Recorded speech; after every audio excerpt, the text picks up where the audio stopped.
Good evening, everyone, and welcome to the Arkenstone server. We at the Lotro Academy are pleased to host our colleague, Dr. Holson, here on Arkenstone. Just as he is running a school in literature, we run our own little school on how to play Lotro. Lotro Academy is a casual kinship that has made its priority helping new members learn the game. We have a podcast where we discuss the various systems of the game to give our views and advice on how to use them effectively. Our kinship has a weekly field trip on Fridays at 6 p.m. server time, where we get together and occasionally quest together. Before I introduce Dr. Olson, I would like to read a poem about a location that we hope to visit tonight. Deep in the dark and dangerous wood, a hatred hampered for hobbits on a quest. Their path did twist to push them south to Withy Windle, where willows sleep. By the foulest tree, Frodo was snared, as his friends were trapped in a frightful grip. As Frodo's hope faded, he fervently called, till Tom answered, as the tamer of the wood. Now, everyone, please welcome the second best expert in the old forest, next to Tom Bombadil, of course, Dr. Corey Olson. Excellent. Thank you, Pine Leaf. I always look forward to Pine Leaf's poems. There are only a few people that I know, a few living people that I know, who enjoy composing poetry in alliterative verse, which, of course, as Tolkien felt, is very much a lost art or a dying art, which of course he hoped to revive. So I'm always delighted to hear Pine Leaf's poetry. Okay, everybody. So tonight we're totally actually going to get to the Old Forest tonight. So last time, you'll remember, I titled the class Entering the Wild, and I was talking all about like that line between the tame world and the wild world, and how we were going to be looking at the crossing of the boundary and stuff and going into the Old Forest. And then we never actually made it out of Crick Hollow at all, because we spent the whole time talking about Frodo's dream. So I changed the title last time of last class retroactively to Frodo's first dream, which is all we talked about. And tonight we are going to do Entering the Wild. So I'm pretty excited about that. And yeah, Lincoln, you're totally right. There's no way we're making it to Tom Bombadil tonight. I don't even have aspirations of that. Neither Old Man Willow nor Tom Bombadil shall we see here this evening. But hopefully we can, if we're swift, we can get as far as a little more poetry. So we'll see about that. Okay. So quick announcement before we begin. Two quick announcements. One, a reminder, as I mentioned last time, if you're a Game of Thrones fan, we have a really cool roundtable discussion of Game of Thrones, both the books and the movie. This by some of Signum's faculty and also some guest scholars who have all published on Game of Thrones and have thought a lot about it. It should be a really interesting discussion. That is on July 25th. Again, go to signumuniversity.org, scroll down just a little bit, and you will see the little box for the event page where you can get all the details and register for the session and everything. So that should be a lot of fun. And tomorrow, Treason of Isengard tomorrow. So I'm looking forward to getting back into the manuscript history of the Lord of the Rings, picking up after the pause by Balin's Tomb. So that's going to be a lot of fun. I'm gonna do my stream. So I'm streaming tonight, not only on Twitch but also on Twitter Live. So feel free to join me on either place. If you're mobile, it might be easier on Twitter, and I should be able to see your comments here on Twitter as we go too. And if you are on following us on Twitch, I saw that we had a couple new people here with us tonight. There is a Discord channel, and I think people can post the link for you there in the Twitch chat. I can see the Twitch chat. I can't always follow it very closely. So I'm monitoring more closely the Discord chat if you want to. And I love contributions. I love observations that you guys have about the passages, questions that you have. So I try to keep up with those there. All right. So we're off. Now, before we move on, we have to, and Karita, I see that comment. So there we go. The Twitter Live comments, I will say, are a little bit ephemeral. Like they kind of flash in the screen and then vanish after a little while. So sometimes I miss them. But anyway, I can see them. All right. So tonight, before we move forward, we want to talk about the dream a little bit more. This is Blue Wizard raised this on the discussion forum, and I thought he had pointed out that although we spent like an hour talking about Frodo's dream last week, there was some stuff. I don't know. I won't say that we missed it exactly, but I meant to come back to this more and I didn't. So let's talk about that a little bit. Okay. In last week's class discussion, we spent a lot of time discussing Frodo's dream, but the close reading of the text has left me with more questions than answered, as it so often does. It just opens up so many more things that you never thought about before. I know that always happens to me. We had surmised that Ulmo was responsible for Frodo's vision of the sea. Well, surmised is a strong word. I would say theorized, speculated, guessed would be more the verbs I'd be comfortable with there. But anyway, yeah. Perhaps as a counterbalance to the influence of the ring wraiths, which clearly seem to be represented by the crawling and snuffling creatures. Yes, we've got the fear, hope, right? Talked about that. Okay.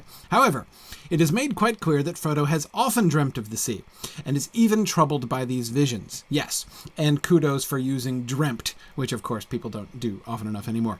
Are we given any other indications of what these dreams might have been? Is it a recurring dream with the same imagery each time?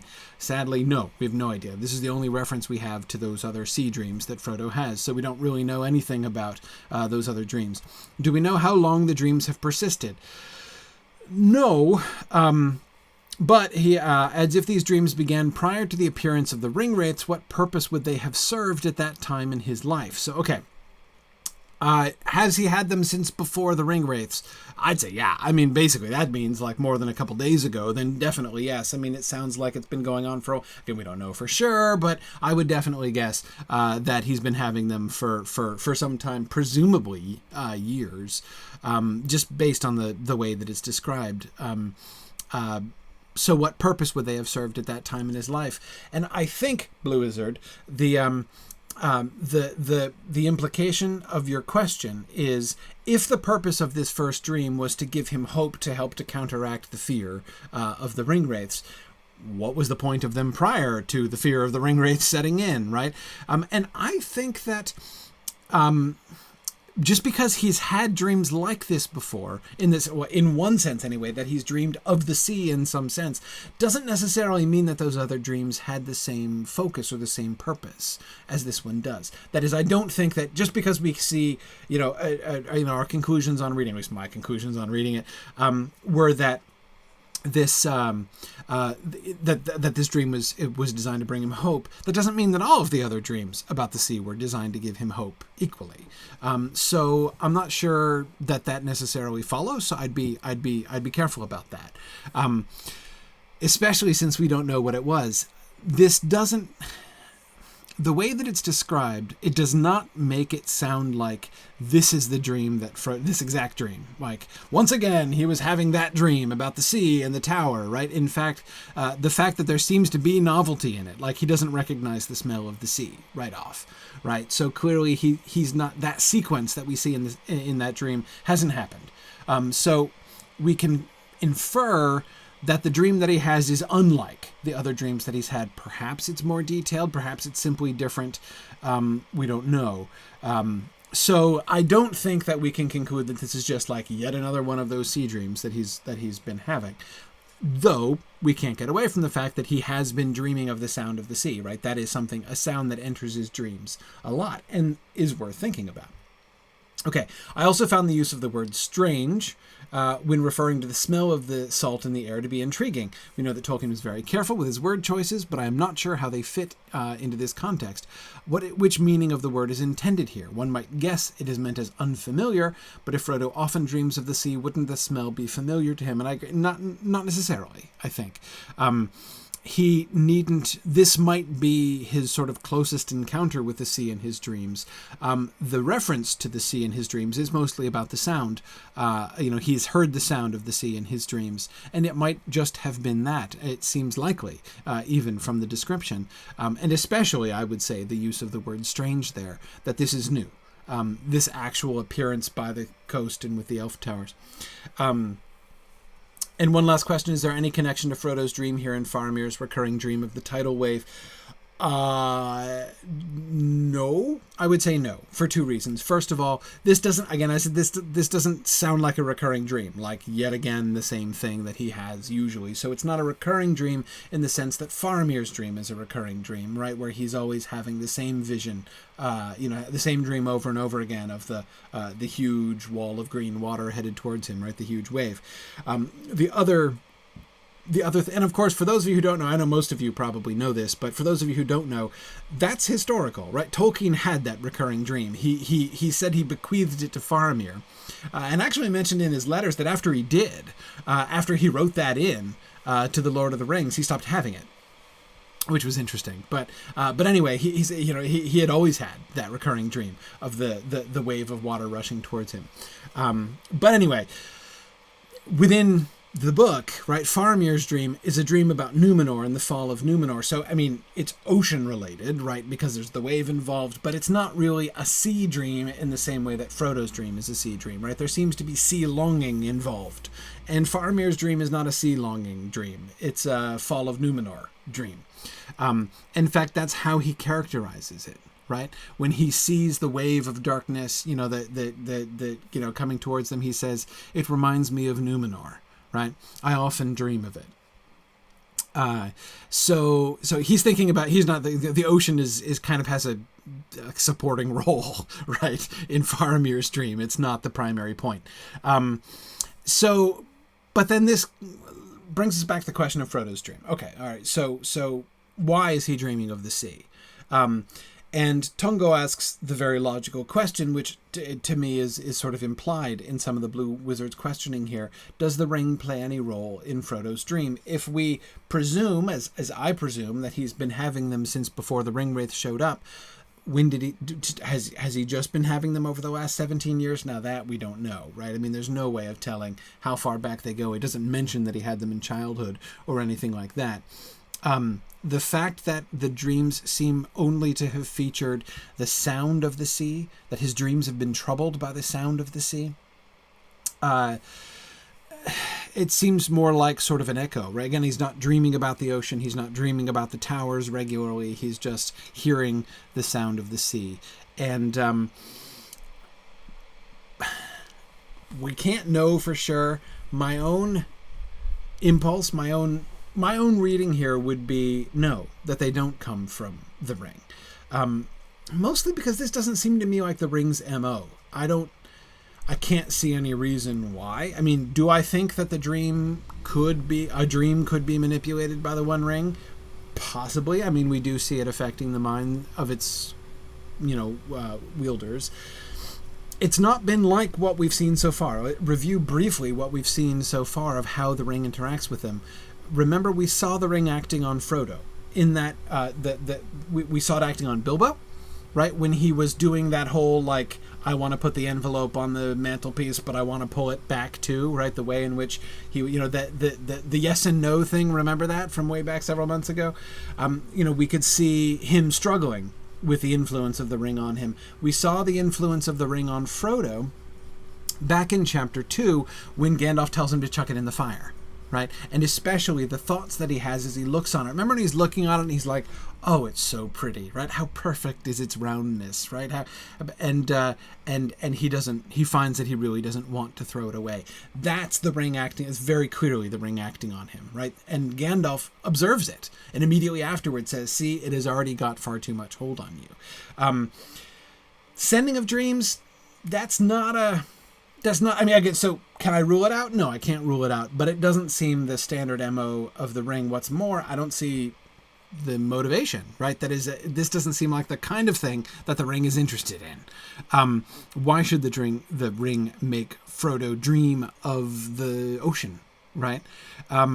If anything, that's certainly in the opposite direction of where Frodo should go.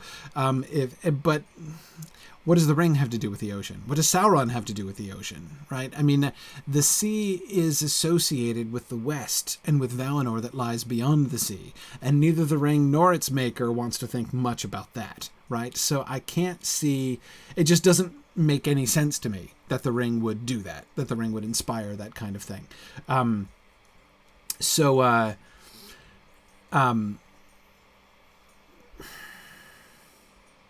Exactly. Lincoln says it's not trying to get Frodo to wear it or reveal it, so I don't think this is a ring-induced dream. Right, exactly.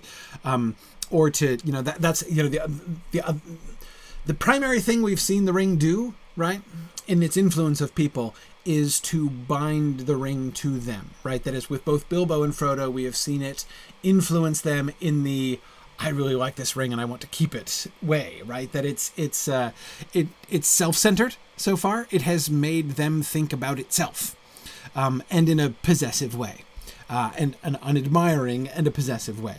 And as Link and I agree, like, it does not seem like the kind of thing that the ring would do.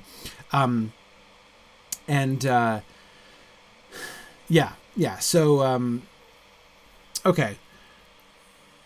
Now, Galandar suggests perhaps the dreaming of the sea promotes his general feeling of restlessness and convinces him to wander out of the Shire into danger. Possibly, though, I have to tell you, I am less than 100% convinced that the wandering, the restlessness that Frodo feels is from the ring. It might be.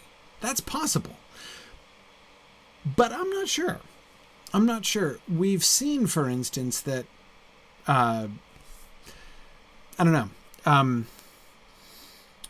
So far, Frodo is the third hobbit or hobbit-like creature to possess the ring, and neither of the other two were driven to wandering by it, right? Gollum will hold up permanently for 500 years under the mountains. Bilbo was getting restless, but I kind of think that his restlessness... I'm not sure. I'm not sold on the idea that Bilbo's own restlessness and his desire to see mountains again has much to do... is a direct result of the ring. It's possible. It's possible to read that as like the ring telling him, like, hey, go to some mountains. In fact, I have some particular mountains you might want to head towards, right? Wouldn't the Mountains of Shadow be a great place to vacation in this year, Bilbo? I mean, I can see that. But I'm not wholly convinced at all. It seems to me, and here's the main reason that I'm not convinced. When Bilbo gives up the ring, when he relinquishes the ring and the ring's hold on him ceases, his desire to wander is not diminished, it's increased, right? He leaves, and his joy in heading off to see the mountains again is amplified, not, he's not like, oh gosh, now that I've given up the ring, I find actually I'm fine without seeing the mountains, right? So that's why I'm not convinced. It's possible, but I'm not convinced that Bilbo's restlessness is a result of the ring's influence on him, nor am I convinced that Frodo's restlessness is a result of the ring's influence on him. His dreams seem to me evidence that he's being influenced, that there is some other power at work here influencing Frodo as well. He's been prepared in some ways. And, even the fact, and this is something that Tolkien mentioned in one of his letters when he talked about the fact that Frodo remained single, that Bilbo and Frodo remained single. Remember in the prologue, which we talked about, we'll get to that eventually, but in the prologue, we're told that... Bilbo and Frodo were, as bachelors, quite exceptional. It was very unusual for hobbits to remain unmarried in the way that Bilbo and Frodo did. And when Tolkien talked about that in his letters, he talked about this sort of sense of calling that they had, even though they never kind of thought about it. They never formulated, they didn't like, well, I shouldn't marry because, I have a calling upon me and I might be, need to leave home and stuff. They never explicitly thought about it that way, but there was something kind of, they had this sort of unspoken sense of like, I have a job to do and I can't like root myself down. I can't be, because they can't afford to be torn in two the way that Sam is torn in two at the end, right? Where he is now rooted and connected through his family to the Shire, right? Through his wife and his baby. He's not free to go, right? When Frodo says, and I don't suppose you can come with me, and Sam says, well, not very well, sir, right? Frodo doesn't want to be in that position. And yes, exactly, King of the North. They were not only bachelors, but pretty eligible ones at that. Yeah, absolutely. Definitely. So it was presumably a conscious choice on their part not to marry. But why didn't they marry, right? And what does that have to do with it? Anyway, I'm not trying to make too much of that, and I don't want to lean too hard on that comment that Tolkien made, but it comes back to the dreams, right? If the ring isn't sending him his dreams, what is? If the ring isn't the one that's making him restless, what is, right? And I think that both of them might have the same answer. Dreams are not a clear ring thing, right? We don't see, that's not something that we very plainly see the ring using in order to influence the mind of its wielders.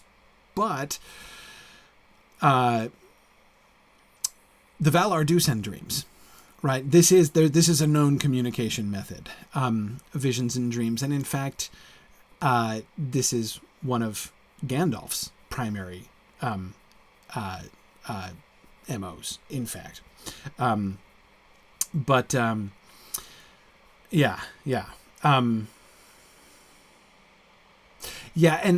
Irindus, that your comment there influences my thinking on this too. Irindus says, sending a sea dream in order to create restlessness, which might kind of bear fruit down the road and making him wander off and get caught and give up the ring, seems like very high level of planning that I don't think the ring displays otherwise. Yes, I mean, one of the questions which so often comes up, and I think it's an important question, to what extent is the ring capable of long-term planning? I mean, does it do that? Is the ring sort of more id-based than that, or can it actually play? Is it just impulsive, or can it strategize? Right? And I'm not convinced that the ring. Irindus, I'm also not convinced that the ring is capable of that kind of planning. We'll see about that. And again, I want to keep our minds open and see what we observe as we go through.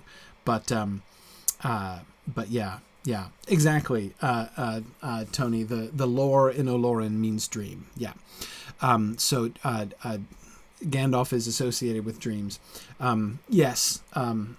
Aruaron, whose name I always have such a hard time saying, is reminding us, of course, that Irmo Lorien is in charge of visions and dreams, and there's Lothlorien, the dream flower. Yeah, there's all kinds of associations with dreams. Dreams are a thing, but they're not a ring thing exactly. At least not that we see. So,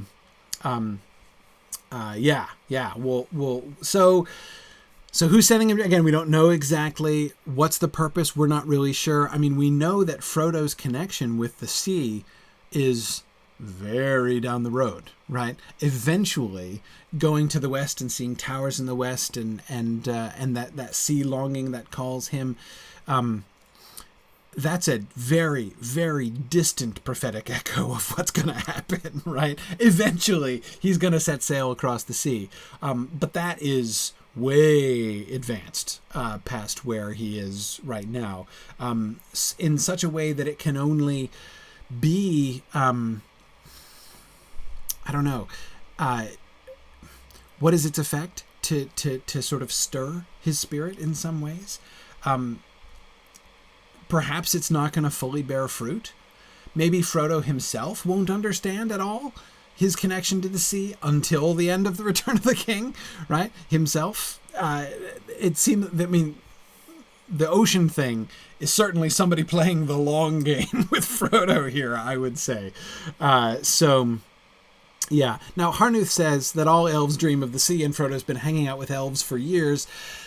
Well, yes, but first of all, hanging out is a little bit of an exaggeration. I mean, he's met them on occasion, but it's not like he's constantly hanging around them. And B, or did I say one? Anyway, second, even that wouldn't necessarily convince me that their dreams are going to wear off on him. Well, I mean, he'd have to be pretty thoroughly elvish to start having elvish dreams, really himself. So yeah, I think the greatest cue that we have to understand the significance of the sea in Frodo's dreams in the past is the one that he's having in the present, right? And what do we see there? There we see it being about hope and encouragement and the awakening of desire in Frodo, which is a crucial thing at this particular moment.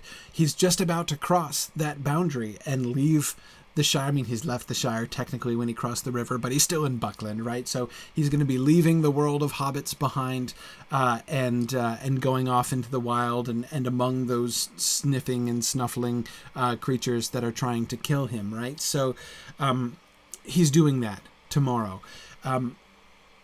The sea vision seems to suggest, just as much as it's hope versus fear, it's about desire. Like, you're not running to avoid something. You're not just running away, Frodo, right?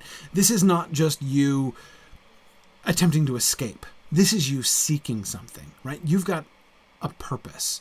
Again, desire to cause you to go rather than fear to make you run, right? It kind of recontextualizes the whole thing. Yeah, Matt, I agree. Matt says it's an echo of the desire to see what is in the blank places of maps in his desire to climb the tower in the sea. Yes, exactly. And that, again, see that kind of restlessness. Yeah, the white spaces, and wondering what lays beyond the edges of maps. See that kind of curiosity again. I'm not convinced that that's a ring thing. That the ring is leading him to do that. Okay. Yes, James. James is saying he was just reading the Treason of Isengard, and there's this whole thing about the dream. Absolutely, well, James, I was thinking about that, needless to say, right? I mean, I was just rereading the chapters from Treason of Isengard last night, too, and in the passage of the Treason of Isengard that we're going to talk about tomorrow night, we're going to talk about the first draft, the earlier draft of Frodo's dream, and how that evolved and how Tolkien changed it, which is totally fascinating in the context of the discussion we had last week. So it's totally perfect, James. Really interesting how those two things go together. So looking forward to talking about Frodo's dream more from a different perspective tomorrow night. But I shan't be drawn into talking about it tonight because we have to stay focused, because, staying focused and making rapid progress is what we're all about around here. Okay, speaking of which, let's actually move on. So you ready? Let's do this. Okay. So Frodo has woken up. We had the thunder and the light, and then it turns out to be Merry's light and his knocking on the door. Soon after 6 o'clock, the 5 hobbits were ready to start. Fatty Bulger was still yawning. They stole quietly out of the house. Merry went in front, leading a laden pony, and took his way along a path that went through a spinney behind the house, and then cut across several fields. The leaves of trees were glistening, and every twig was dripping. The grass was grey with cold dew. Everything was still, and faraway noises seemed near and clear, fowls chattering in a yard, someone closing a door of a distant house. In their shed they found the ponies, sturdy little beasts, of the kind loved by hobbits, not speedy, but good for a long day's work. They mounted, and soon they were riding off into the mist, which seemed to open reluctantly before them and close forbiddingly behind them. After riding for about an hour, slowly and without talking, they saw the hedge looming suddenly ahead. It was tall and netted over with silver cobwebs. Okay. Emma Thorne, I agree. The vividness of these pictures that Tolkien paints with his words, and of course, connected with the pictures that he painted with his brush as well. You can tell from Tolkien's paintings that he saw these landscapes, right? He so often tries to capture them in his paintings, and of course even more often and in much more detail tries to capture them in his descriptions. What is the effect of this, would you say? On the one hand, of course, this is a very, to use one of my favorite words that I made up, verisimilitudinous description, right? That is, it's actually like this, a true to life description. But it's often before dawn, misty and wet, and things like that. But what's the significance here in this moment, right? Tony, good. It points out the distance, right? We get this sort of last glimpse of the civilized world. And on the one hand, you'll notice the proximity of that. Notice the two things that they can hear. It emphasizes how in the wet and cold darkness, sound seems to carry really strongly. And what are the sounds that carry? Fowls chattering in a yard, someone closing the door of a distant house. Domestic sounds, right? Yard sounds, basically.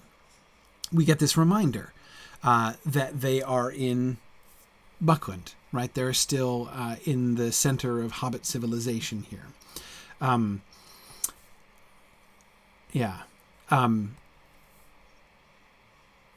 Notice the beauty of it, right? It's very lovely, but it's not welcoming exactly, right? That is to say, it's cold, it's wet, it sounds, as you picture it, and of course this description makes you picture not only the sights, but the sounds, and not just the sights and the sounds, but the feel. Can't you feel like your wet feet, right? And how your pant legs are gonna get wet to the knee, right? Walking in weather like this, the sound of the dripping as the water drips off the twigs. It's uncomfortable, right? This does not sound like the happiest, most comfortable time. It's not ominous. It's not, compare, for instance, the description of the fog when they leave Farmer Maggot's, right? There, the effect was much more stifling, right? They're going out into the darkness. They can't see, they don't know what they're going through. It's like, this fog of uncertainty. Are they going to, is a black rider going to appear on the causeway? Remember, they can't run away. They're on a causeway. Is going to appear on the causeway right in front of them. This is not fog like that. It doesn't have that same kind of effect. You'll notice that although there's mist, everything is, they're able to see things very starkly. In fact, the mist brings out many of the things, right? Like the cobwebs. And again, you can picture this so clearly. We've all seen that, right? When spider webs have dew and mist on them so that they stand out. You can see them from a distance, right? Look at all the cobwebs that you probably wouldn't even have noticed on a hedge, right?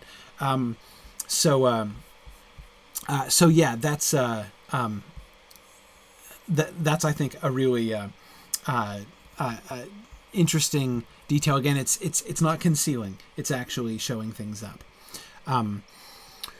Amathorn says a sense of sadness. The sense of sadness as they're finally leaving the Shire.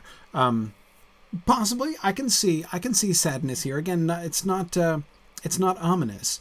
John Osglass says he finds the cobwebs on the hedge are very evocative. For those of us who read The Hobbit first, we know there can be giant spiders. Are we going to get giant spiders? Yeah, it's a good question, right? Is there foreshadowing in the because it's not just that there are cobwebs there. Notice the description, right? The hedge looming suddenly ahead. It was tall and netted over with silver cobwebs, right? So it's like the hedge has been encased. It's netted. It has been caught in a net of cobwebs. That's not, again, it's a perfectly normal sight. But I agree, Brandon, that it's coming from The Hobbit. You can't be 100% sure, right? Yeah, Tungo, I agree. Spinney is an interesting choice, too. They went through a spinney behind the house. That's just a term for a small clump of trees, as I understand. I don't know what the associations are with the word spinney. Like, what's the difference between a spinney and a copse, for instance? And is there connotations there that I don't know? It doesn't convey all that much to me, but maybe it does. I don't know. That's what I would wonder about spinney. Yeah, good. Okay, so we're moving towards the gate. How are you going to get through this? Asked Frediger, the hedge, of course. Follow me, said Merry, and you will see. He turned to the left along the hedge, and soon they came to a point where it bent inwards, running along the lip of a hollow. A cutting had been made at some distance from the hedge, and went sloping gently down into the ground. It had walls of brick at the sides, which rose steadily until suddenly they arched over and formed a tunnel that dived deep under the hedge and came out in the hollow on the other side. Here Fatty Bulger halted. "Goodbye, Frodo," he said. "I wish you were not going into the forest. I only hope you will not need rescuing before the day is out. But good luck to you, today and every day." Okay. Bye, Fatty. I love the tunnel, right? They have a gate. Or what does Mary call it? A private entrance, right? The Brandybucks have a private entrance to the Old Forest. But notice they don't have a break in the hedge, however. You would think, maybe guess, that what they would have would be some kind of gate, maybe an iron gate, right? That would just so you'd have hedge, arched gate, and they didn't break the hedge. They dug underneath it, right? So the hedge is solid and continues, and they just have a tunnel that goes under that has a gate. Yeah. Julia Crooked Heart says, "Do not speak words of omen, Fredigar Bolger." Yeah, exactly. The "I only hope you will not need rescuing before the day is out" do turn out to be sort of prophetic words. Yeah, that's certainly true.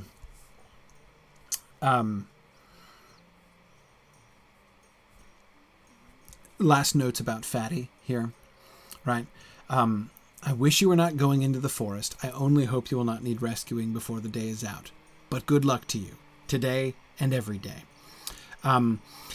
It's possible to read this kind of flippantly, right? As if Fatty were not really very committed to this. Okay, but bye. Good luck to you, right? Have fun storing the castle, right? I mean, it could easily, you could sort of make it so you could easily read Fatty that way.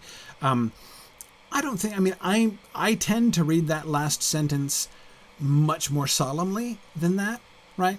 I mean, he can't help but kind of give that one last sort of dig about how he thinks this is a bad idea, right? He gives one little preemptive "I told you so," right? He didn't press it because he's not going with the party, so he says his vote scarcely counts, but he was against this idea, right? However, he wishes him good luck today and every day. JJ asks if they did need rescuing, who does Fatty think would go to their rescue? Well, JJ, I think Fatty's point is there isn't going to be anybody who can go in to rescue them. So I think that's, yeah, exactly. Good luck because you're going to need it, James. Exactly. Yeah, and Julia, I agree. It does seem that he's doing the Hobbity thing of making light of a serious situation so they don't have to express their emotions, which is very British. I agree. The today, good luck today and every day is still, I think it's a serious expression, of his intention, of his good wishes to Frodo.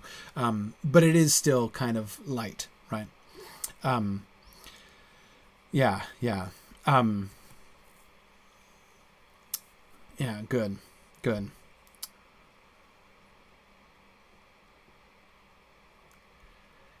Yeah, excellent. Good.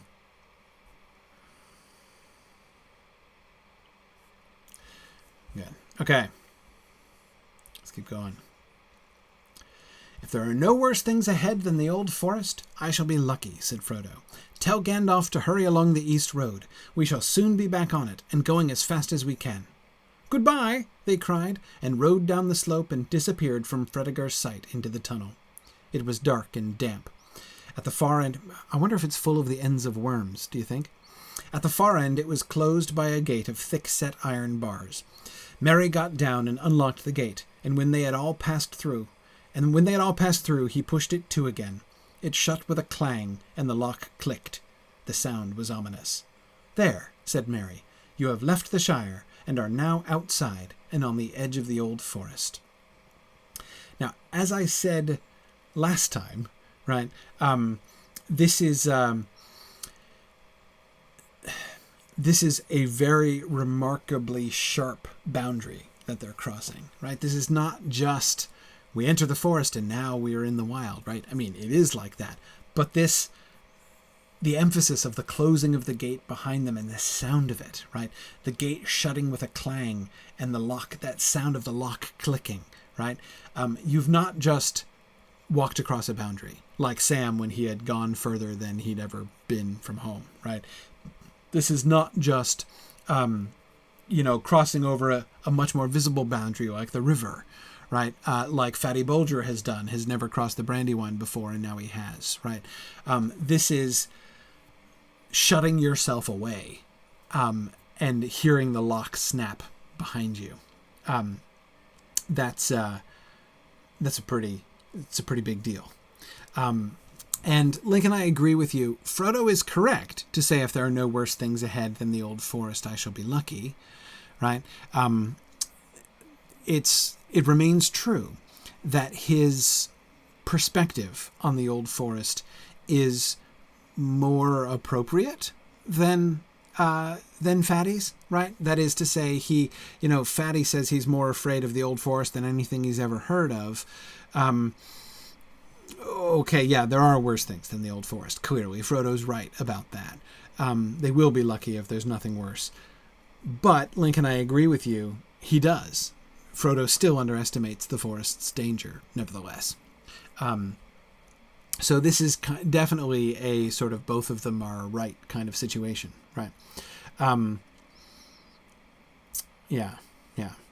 And Lady Shmebulak, I agree. Merry's announcement is, sort of, there, you've left the Shire, right? He's kind of no biggie, right, as you say. And are now outside on the edge of the old forest.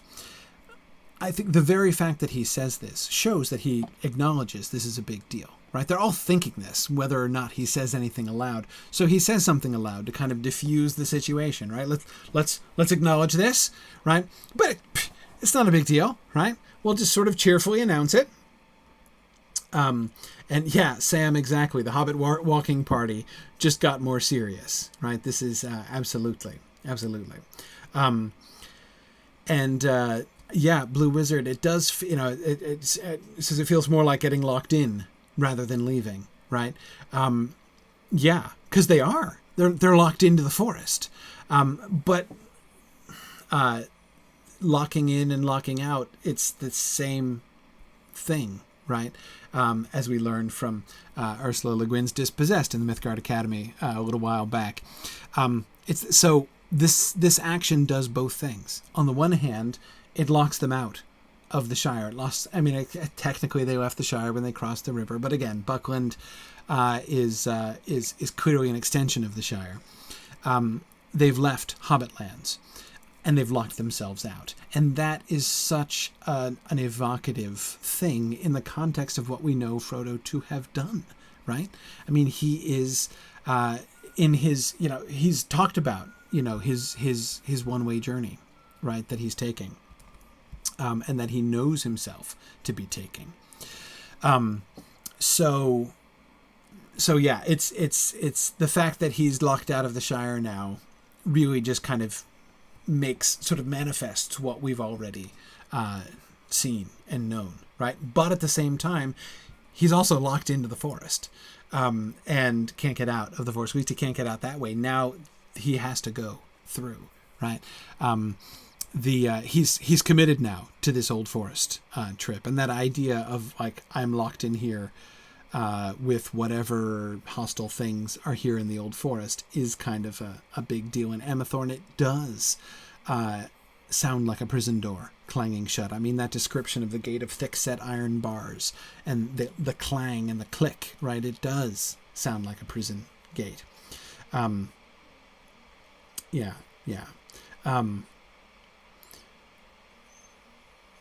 Yeah, good. And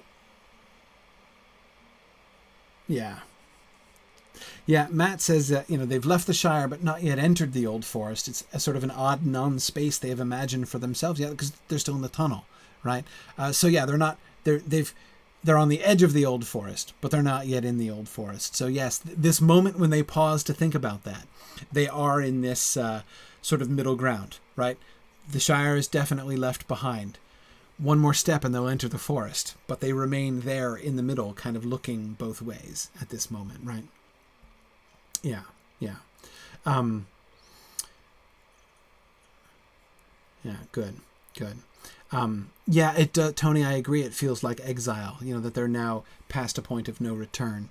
That seems right. That seems right. And again, remember, that was an issue in the conspiracy, right? Frodo knowing that this meant exile and thinking that they didn't understand. And they did understand, except they don't fully understand, right? Remember, in the song that they made up, they see themselves coming back, right, later on. So, yeah, we'll see. Yeah, and Ruaran, I agree. So he's not just locked physically out of the Shire. It's not just about him leaving the Shire. He's locked out of his Shire as he has known it. He'll never return.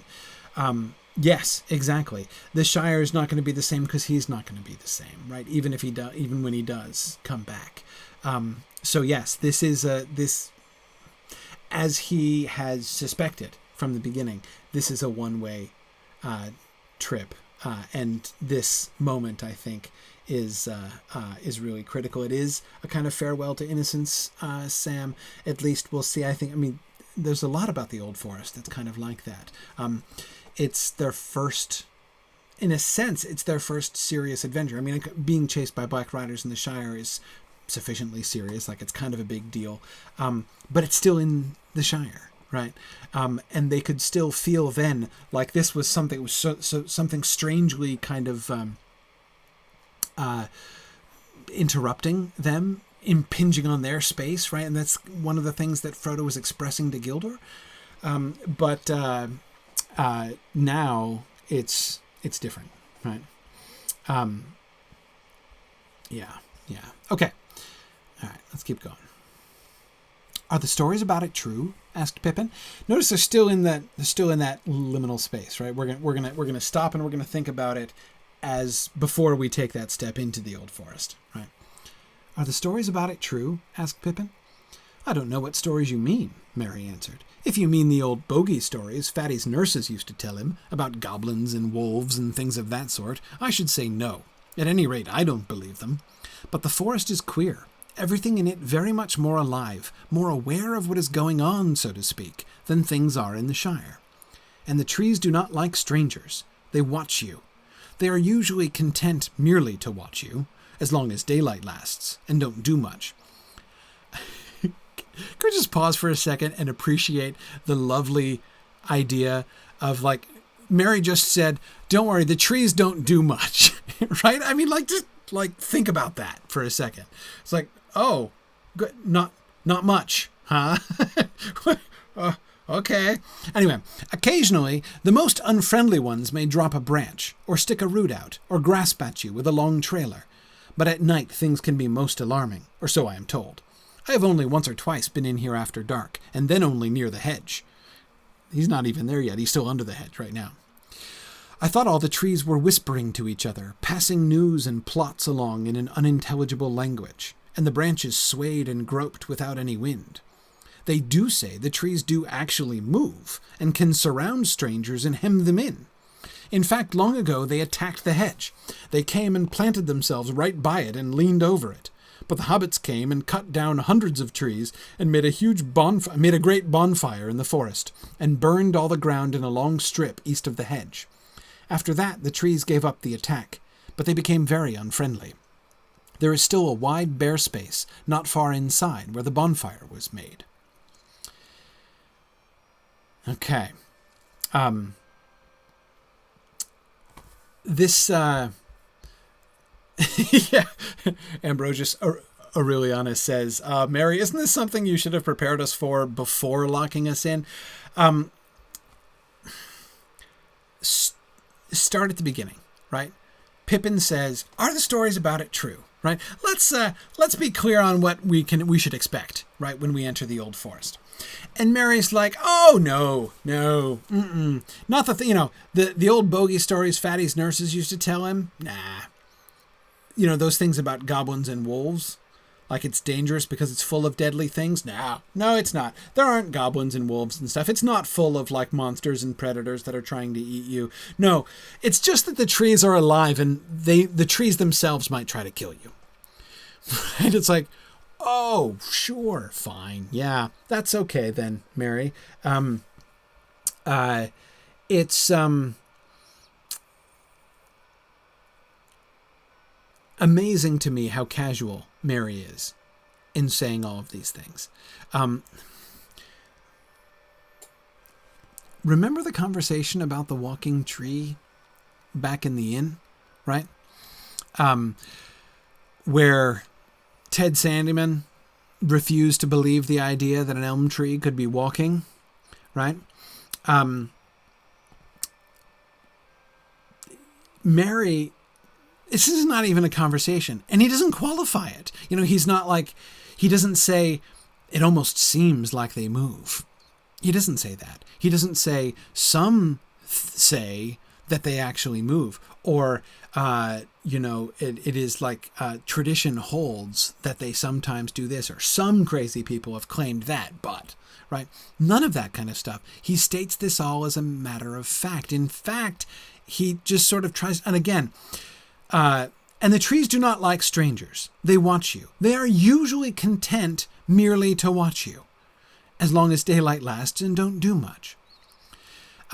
They're usually content merely to watch you and don't do much. So he's like, most of the time, they want. So again, there's no debate about like, are the trees really watching us or not? No, it's a given, right? The trees are totally watching you, right? But don't worry about it. Usually they only do that, right? And they don't do much else. Okay, but like, if they do anything else, that's a little alarming, Mary, right? Can we talk about this? Are you like, seriously? It's a fascinating picture of and his story about the attack. I mean, I don't know about you, but this is way more alarming. I think this is way more alarming than stories about goblins and wolves, right? They know that goblins and wolves, in a sense, are normal, right? I mean, okay, like goblins are not totally normal, but they're normal-ish, right? I mean, we know the world is full of like many different kinds of creatures, right? Hobbits and men and dwarves and stuff, and these guys all know stories of the goblins, right? That they've heard from Bilbo. So the idea of there being goblins in the woods or wolves, in other words, if this were an adventure kind of like Bilbo, goblins, wolves, he did both of those things. And Brandon, as you were saying, with, hints of spiders too, maybe, who knows, right? But that would be kind of normal adventure, at least within their world, right? The world of the kids who grew up listening to Bilbo's stories. But this whole like, no, don't worry. That's not true. It's just that the trees themselves watch you, and they might try to like trap you or maybe attack you, right? That's kind of, It's just that, right? It's fine.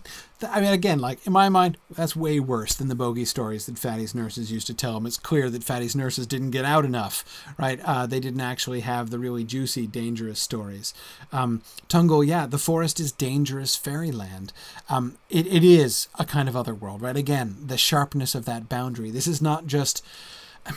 Remember in the beginning of chapter 2 of The Hobbit, right? When Bilbo runs off and goes down to the Green Dragon and meets up with the dwarves and puts on Dwalin's cloak and is heading out, and he's glad that nobody, that nobody can, who knows him sees him because he looks silly.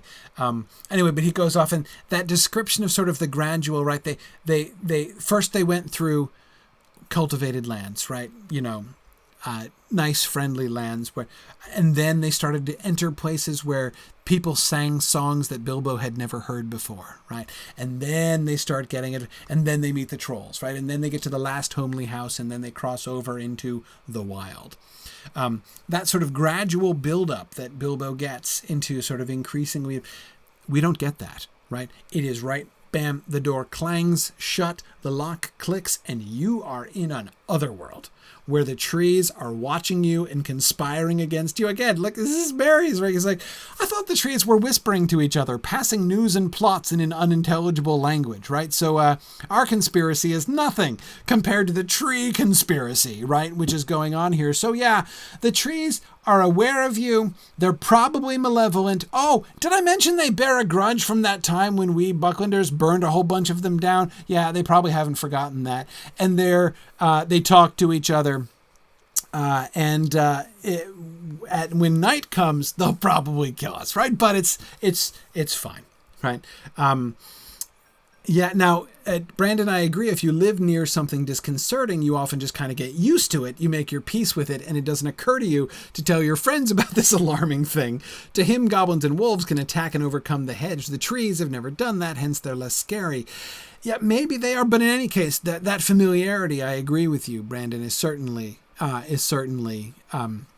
true. This is normal Buckland lore, right? Remember that we're told that Bucklanders are pretty much like the rest of the Shire hobbits, right? Except for the fact that they could swim and they use boats in the river.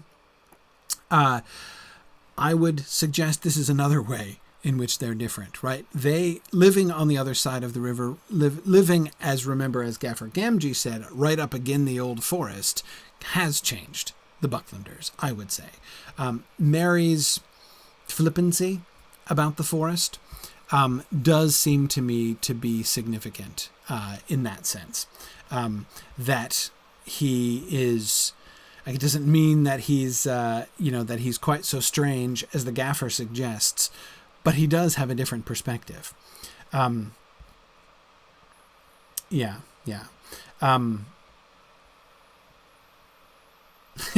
Julia is wondering if Mary is trying to freak them out just a little in a sort of teasing way. Like, oh, don't worry about wolves. It's the trees you have to watch out for. Maybe he's playing with them. Maybe, but he's not exaggerating. That is, this doesn't sound to me like teasing exactly. He's recounting stories to them, right? Like the legend of when the trees attacked the hedge.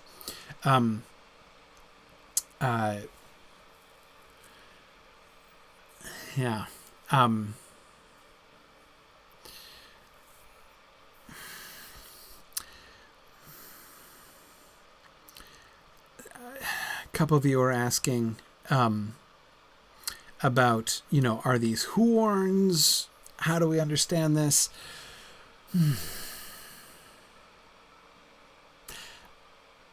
Well, I'm not sure. One thing that Treebeard will eventually make clear is that the boundary line between tree and Huorn and Ent is pretty... Well, I was going to say fuzzy, but that doesn't seem like the right word. Vague, kind of leafy, right? There's more of a spectrum than categories, right? Or like species here.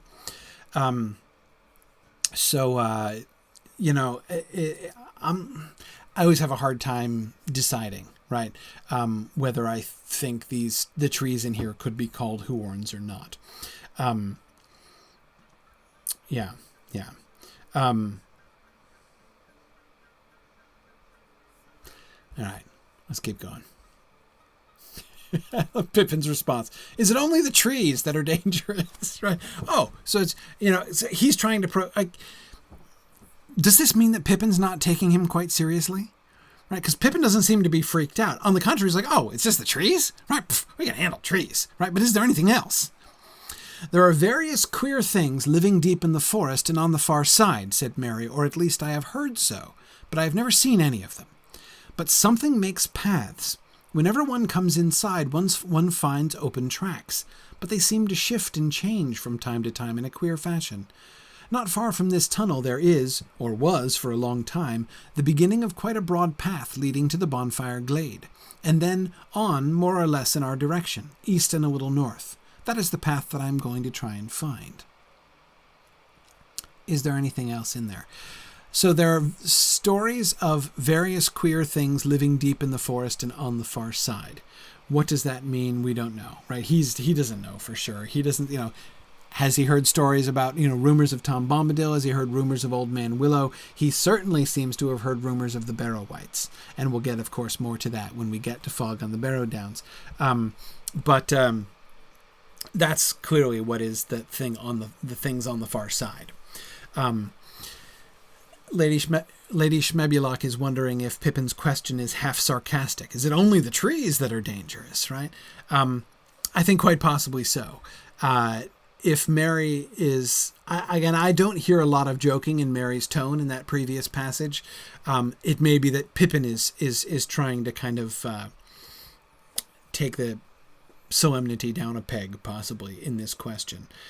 It also may be that Pippin is not fully processing here. I don't want to overplay the Pippin is oblivious card, but again, his poem and his reaction to his poem has made me wonder that about him.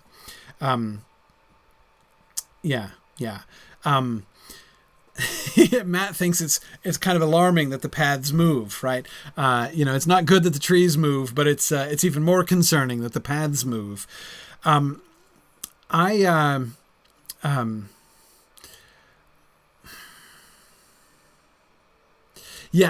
I sorry, I'll come back to that in a second, Matt. Brandon, I agree with you. I tend to incline not towards Pippin not joking exactly, but saying, is there anything else you should be telling us that you haven't told us, Mary? That seems to me more the tone of it. But Matt, about the paths moving.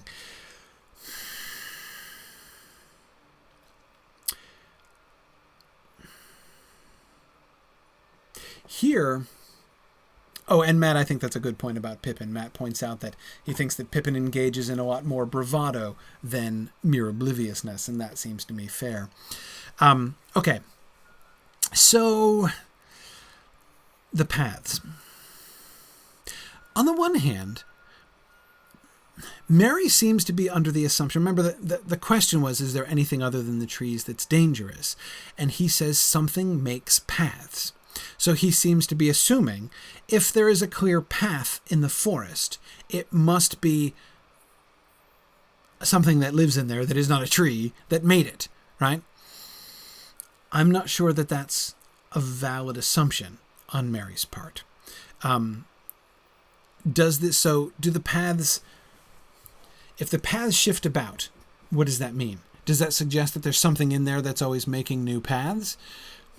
Maybe. Does it suggest that the trees move around more? I tend to go back to Mary's words in the previous passage about this conspiracy, right? The news and plots in an unintelligible language. That it may well be that this is if anyone's going to play a long game, it's going to be the trees, right? So they're just waiting for the next hobbit to come in, which, might not happen for years, but what do they care, right? They're going to be patient, right? So they change the paths around in order to try to confuse them and do Yeah, I think that and Tony, Tony says, does he mean people, or could there be game trails? Sure, they could be game trails, but that doesn't seem to be what Mary's talking about exactly when he's, something makes paths. If it were just like deer paths or, rabbit paths or something, it's not going to be something that, rabbit, near rabbit warrens or stuff. He's not going to be even commenting on that. It seems to be a more significant path. So it seems to me, well, I don't know, that I'm tempted to say that Mary sounds like all of a sudden he's underestimating the trees. I mean, if the trees move, if the trees do actually move, and let's go back to this for a second. They do say the trees do actually move. That's one of the only times he qualifies this. He said the other thing, everything is much more alive, much more aware, right? They're watching you. They don't do much. But then the one thing he does qualify, they do say the trees do actually move. He has heard the story about the attack on the hedge.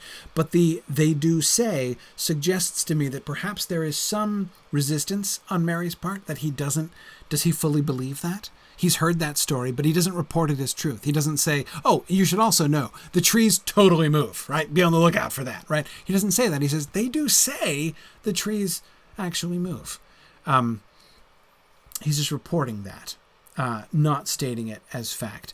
And so I wonder if, with the paths, his assumption that the paths must be made by something, with feet walking between the trees, the most obvious reason for why, sure, that's very logical, but it's not logical that they would shift around that way, right? I mean, if there's a clear path in one place one day, and then that path is just gone, right? And there's like thick trees and the path goes in a different direction the next day, that kind of sounds like the trees moving around to change up the paths, actually. And Ruaran is wondering if Bombadil has anything to do with the paths. Maybe, but we don't have much evidence for that, at least now. Galandar, it does seem to me more like, it says if you really believe that the trees hated interlopers and that they could move somewhat freely, you might think a little harder about the shortcut through the forest. Galandar, I agree. Mary is confident about the old forest, right? He feels like an insider, right? Fatty, please, right? We Bucklanders have a private entrance. Again, that phrase, a private entrance, right? We Brandy Bucks go in when the fit takes us, right? When we feel like it, we go in there, right? No big deal. I think that Mary is underestimating the old forest, right? And this seems to be connected with it. He doesn't seem fully to get it. But anyway, Aururan, Tom Bombadil, again, we know he's the master, right? If he wanted there to be paths and to change them, there certainly would be. But I don't have any reason to see that he would necessarily be doing that. But, okay. Let's keep going. The hobbits now left the tunnel gate and rode across the wide hollow. On the far side was a faint path leading up onto the floor of the forest, remember, out of the tunnel, 100 yards and more beyond the hedge, but it vanished as soon as it brought them under the trees. Looking back, they could see the dark line of the hedge through the stems of the trees that were already thick about them. Looking ahead, they could see only tree trunks of innumerable sizes and shapes, straight or bent, twisted, leaning, squat or slender, smooth or gnarled and branched, and all the stems were green or gray with moss and slimy, shaggy growths. Mary alone seemed fairly cheerful. "You had better lead on and find that path," Frodo said to him. "Don't let us lose one another, or forget which way the hedge lies." I love that. Let's not forget which way the hedge lies, right? You can already see fear creeping into Frodo's tone, right? Doubt, possibly, to some extent, right? In the sense that, why do they not want to forget which way the hedge lies? In case they need to run away, right? So Frodo is having doubts instantly and thinking about their path of escape. Also, notice there is still that gap, right? The trees don't come right up to the hedge. There's, the faint path goes on for 100 yards or more, right? And then the path vanishes as soon as it goes under the trees. That too suggests that unless people normally walk right up and then stop, right? Which is possible, I suppose. But I love the description of the forest. What do you see in the forest? Trees. Nothing but trees. And notice the individualization of the trees. It's not just a wall of, homogeneous trees, right? The differences. Tree trunks of innumerable sizes and shapes. There are many, many of them, right? I mean, just thousands of trees, but they're all different, right? They're all individuals. They're each one watching you, right? And all the different characteristics of them. I love that sense of not the forest as an entity, right? But of the individual trees as individual entities, so that in going into the forest, you're not entering a domain, right? You are walking among hundreds and hundreds and hundreds of individual creatures who are all watching you. And I love the way that impression is created through that description. And I agree, Julia, it is a frightfully tree-ish description. Absolutely. Yeah. And yes, I do think we should be thinking of the parallel between them entering the forest here and Bilbo and the dwarves entering Mirkwood, right? That boundary was pretty stark there too, right? Coming from the fields where Bjorn, around Bjorn's house, and Bjorn following them, right, in the form of a bear. And then there's that gate. A couple things that are different though, right? On the one hand, the trees of Mirkwood were more uniform, right? They were all twisted and warped and nasty, right? Sort of nastified. These trees are more heterogeneous than the trees in Mirkwood. But secondly, of course, Aruran, as you're right to recall, the whole point of Mirkwood is don't leave the path, right? We have this path. We're safe on the path. It's a magical path. It's an elf path, right? So it's a magical path, and as long as you don't leave the path, you're safe.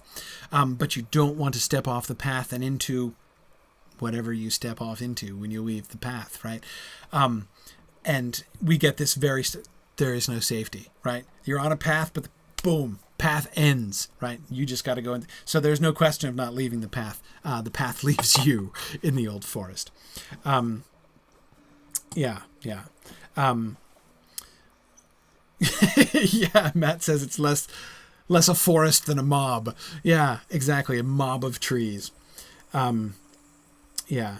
So it is like, I agree. Ambrosius Aurelianus, it is. I think that, if you're remembering Mirkwood and the descriptions of Mirkwood, you're doing the right thing. Yes, exactly, Julia. In the old forest, the path leaves you. Exactly. Yeah. Okay. They picked away among the trees. Again, notice that, among the trees. That's like a totally normal phrase, right? But notice the weight that it has now, right? We are going among they're all around us now. We're surrounded! I love the way that the awareness of that has been increased. And their ponies plodded along, carefully avoiding the many writhing and interlacing roots. Notice the words that he uses here, writhing and interlacing. Writhing is interesting. On the one hand, it's just a visual description, right? The roots are all twisty, right? But writhing implies motion. They're not moving, right? If they were moving, probably Frodo or Sam or Pippin would be like, dude, it's moving, right? But yet the words that he uses, they're motion words to describe the trees, right? So I love how that gets kind of planted, as it were, in our imagination through the description. There was no undergrowth. The ground was rising steadily, and as they went forward, it seemed that the trees became taller, darker, and thicker. There was no sound, except an occasional drip of moisture falling through the still leaves. Remember the contrast with the sounds that they were hearing back in Buckland, right? They've locked the door on all that. No more chickens, right? No more closing of doors. For the moment there was no whispering or movement among the branches, but they all got an uncomfortable feeling that they were being watched with disapproval, deepening to dislike and even enmity. The feeling steadily grew until they found themselves looking up quickly or glancing back over their shoulders as if they expected a sudden blow. There was not as yet any sign of a path, and the trees seemed to constantly bar their way. Pippin suddenly felt that he could not bear it any longer, and without warning let out a shout. Oi! Oi! He cried. I'm not going to do anything. Just let me pass through, will you?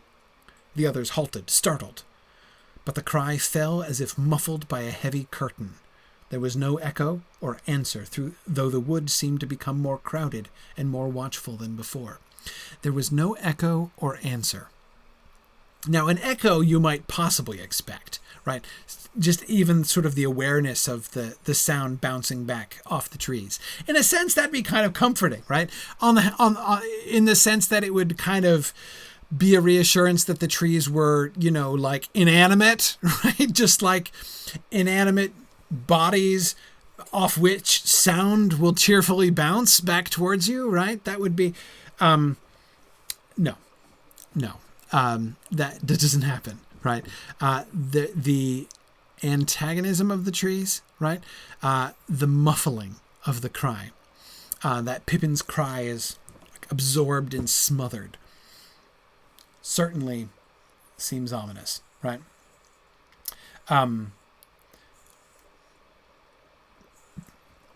I like that.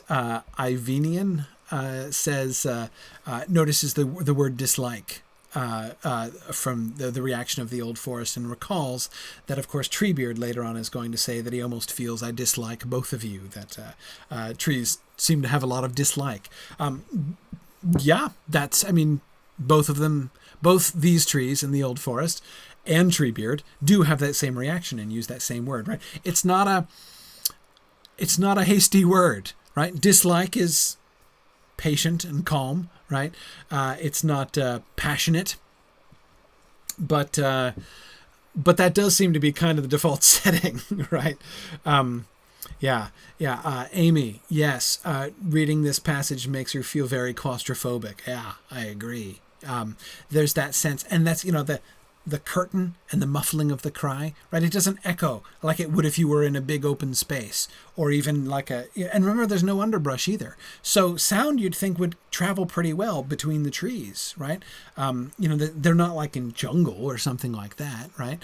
But no, that sense of claustrophobia, of constriction, right? Yeah, definitely.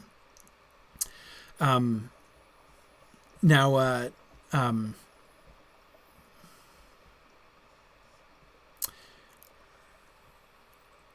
let's see. Sorry, where's that? It was another question that I wanted to talk about that I missed. It was from Lady Shmebiwak asking, is Pippin telling off the old forest? Well, possibly. What do you make of Pippin's outcry here? Right? I'm not going to do anything. Just let me pass through, will you? Impatience, right? So first of all, he communicates, right, with the trees.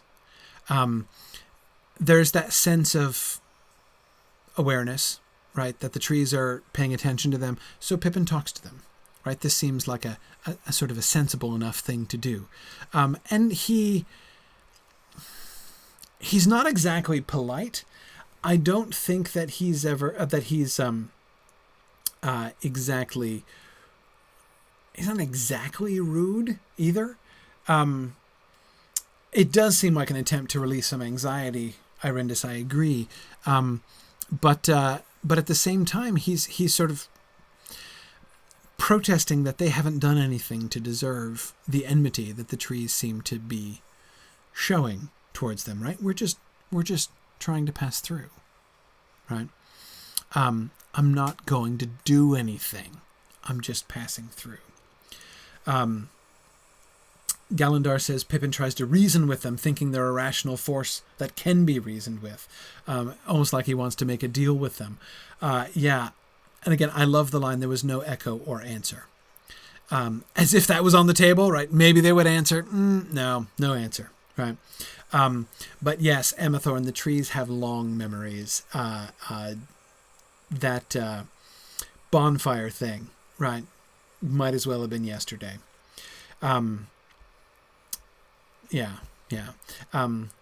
Alia says it seems like he's responding to some communications from the trees. Almost like that, right? I'm not sure exactly what to make of the oi, oi at the beginning, right? Like, is that, it sounds like a protest, right? Like, hey, it's not I'm trying to get your attention. He has their attention. That's not the problem, right? Yeah.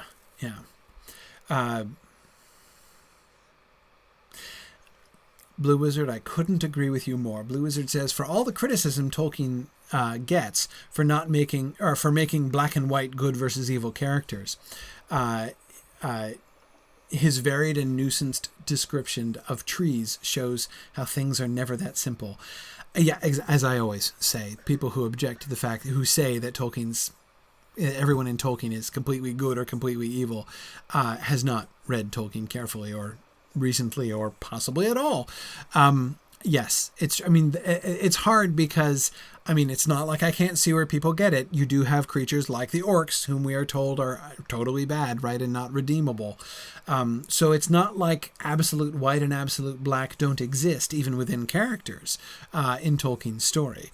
But to characterize Tolkien's story as a world of black and white with no shades of gray is a vastly ignorant thing to say. Yeah. Okay.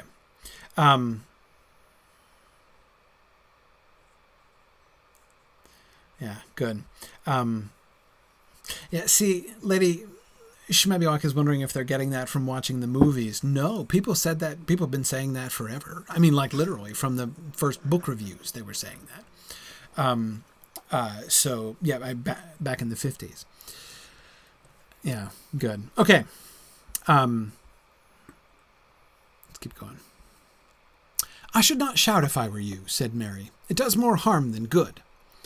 Frodo began to wonder if it were possible to find a way through, and if he had been right to make the others come into this abominable wood. Merry was looking from side to side, and seemed already uncertain which way to go. Pippin noticed it.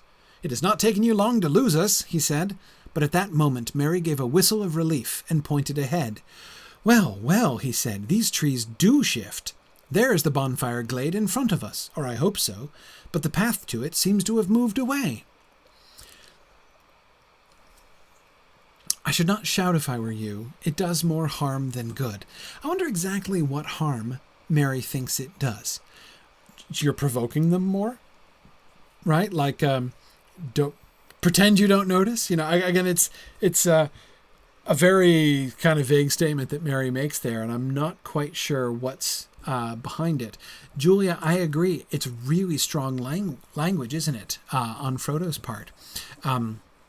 The idea, the fact that he calls it abominable. Remember, that's kind of a word of Frodo's. He called the idea of Gollum being a hobbit an abominable notion of Gandalf's, right? And now he's considering this wood abominable. That's pretty strong, right? Yeah.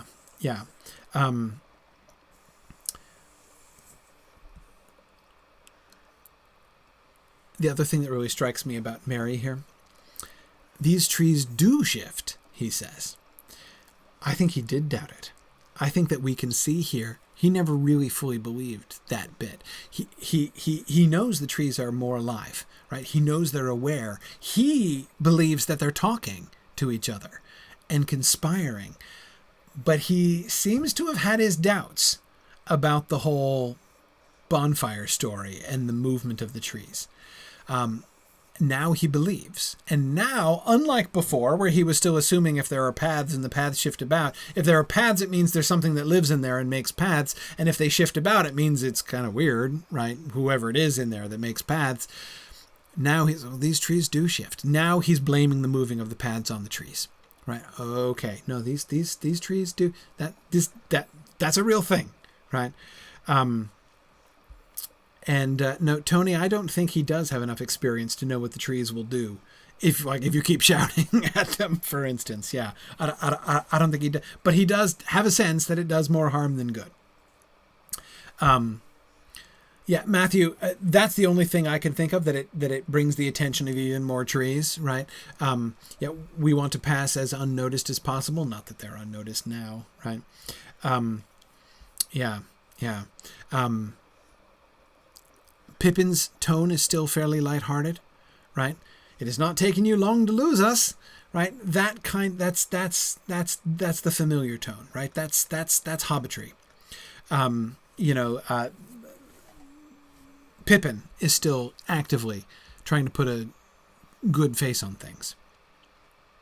The bonfire glade. I love the bonfire glade. The light grew clearer as they went forward.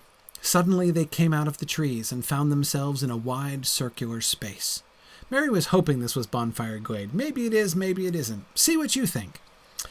There was sky above them, blue and clear to their surprise, for down under the forest roof they had not been able to see the rising morning and the lifting of the mist.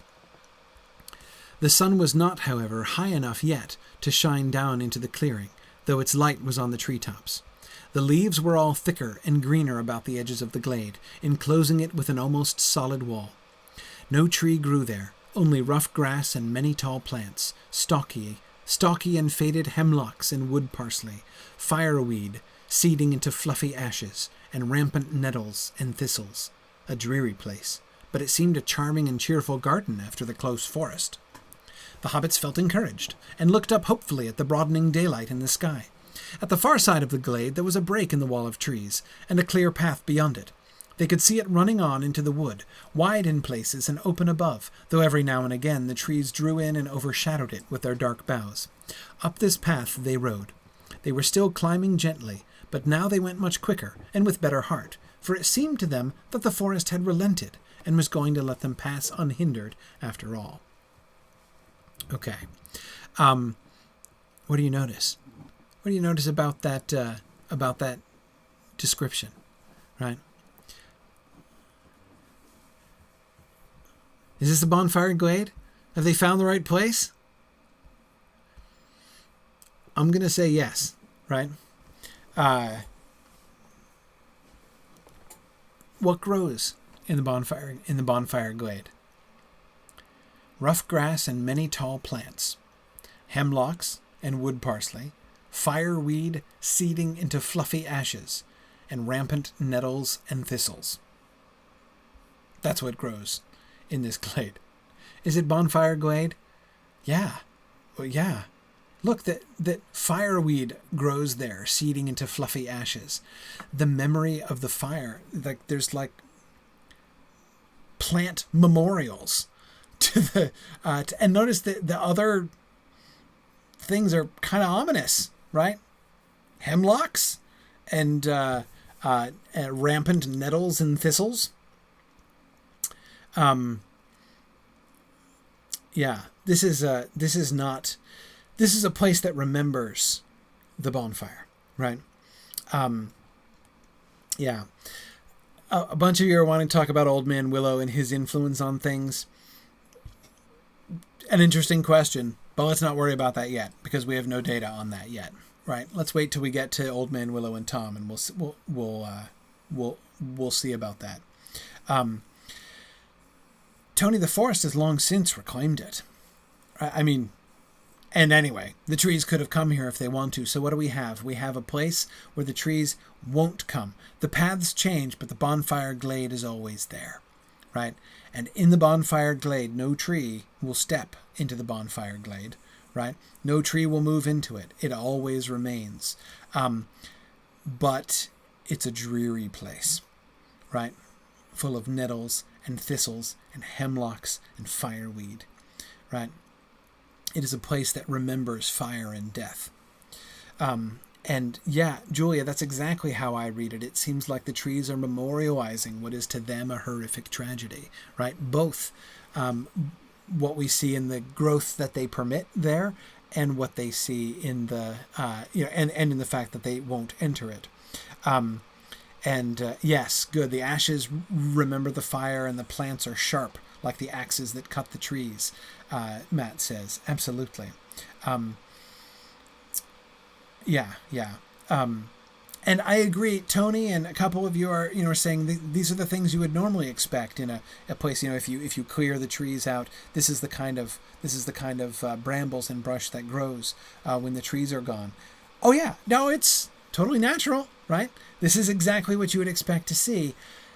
And yet, notice the significance that it has, right? And yet, what's the hobbits' reaction to it? They're oblivious.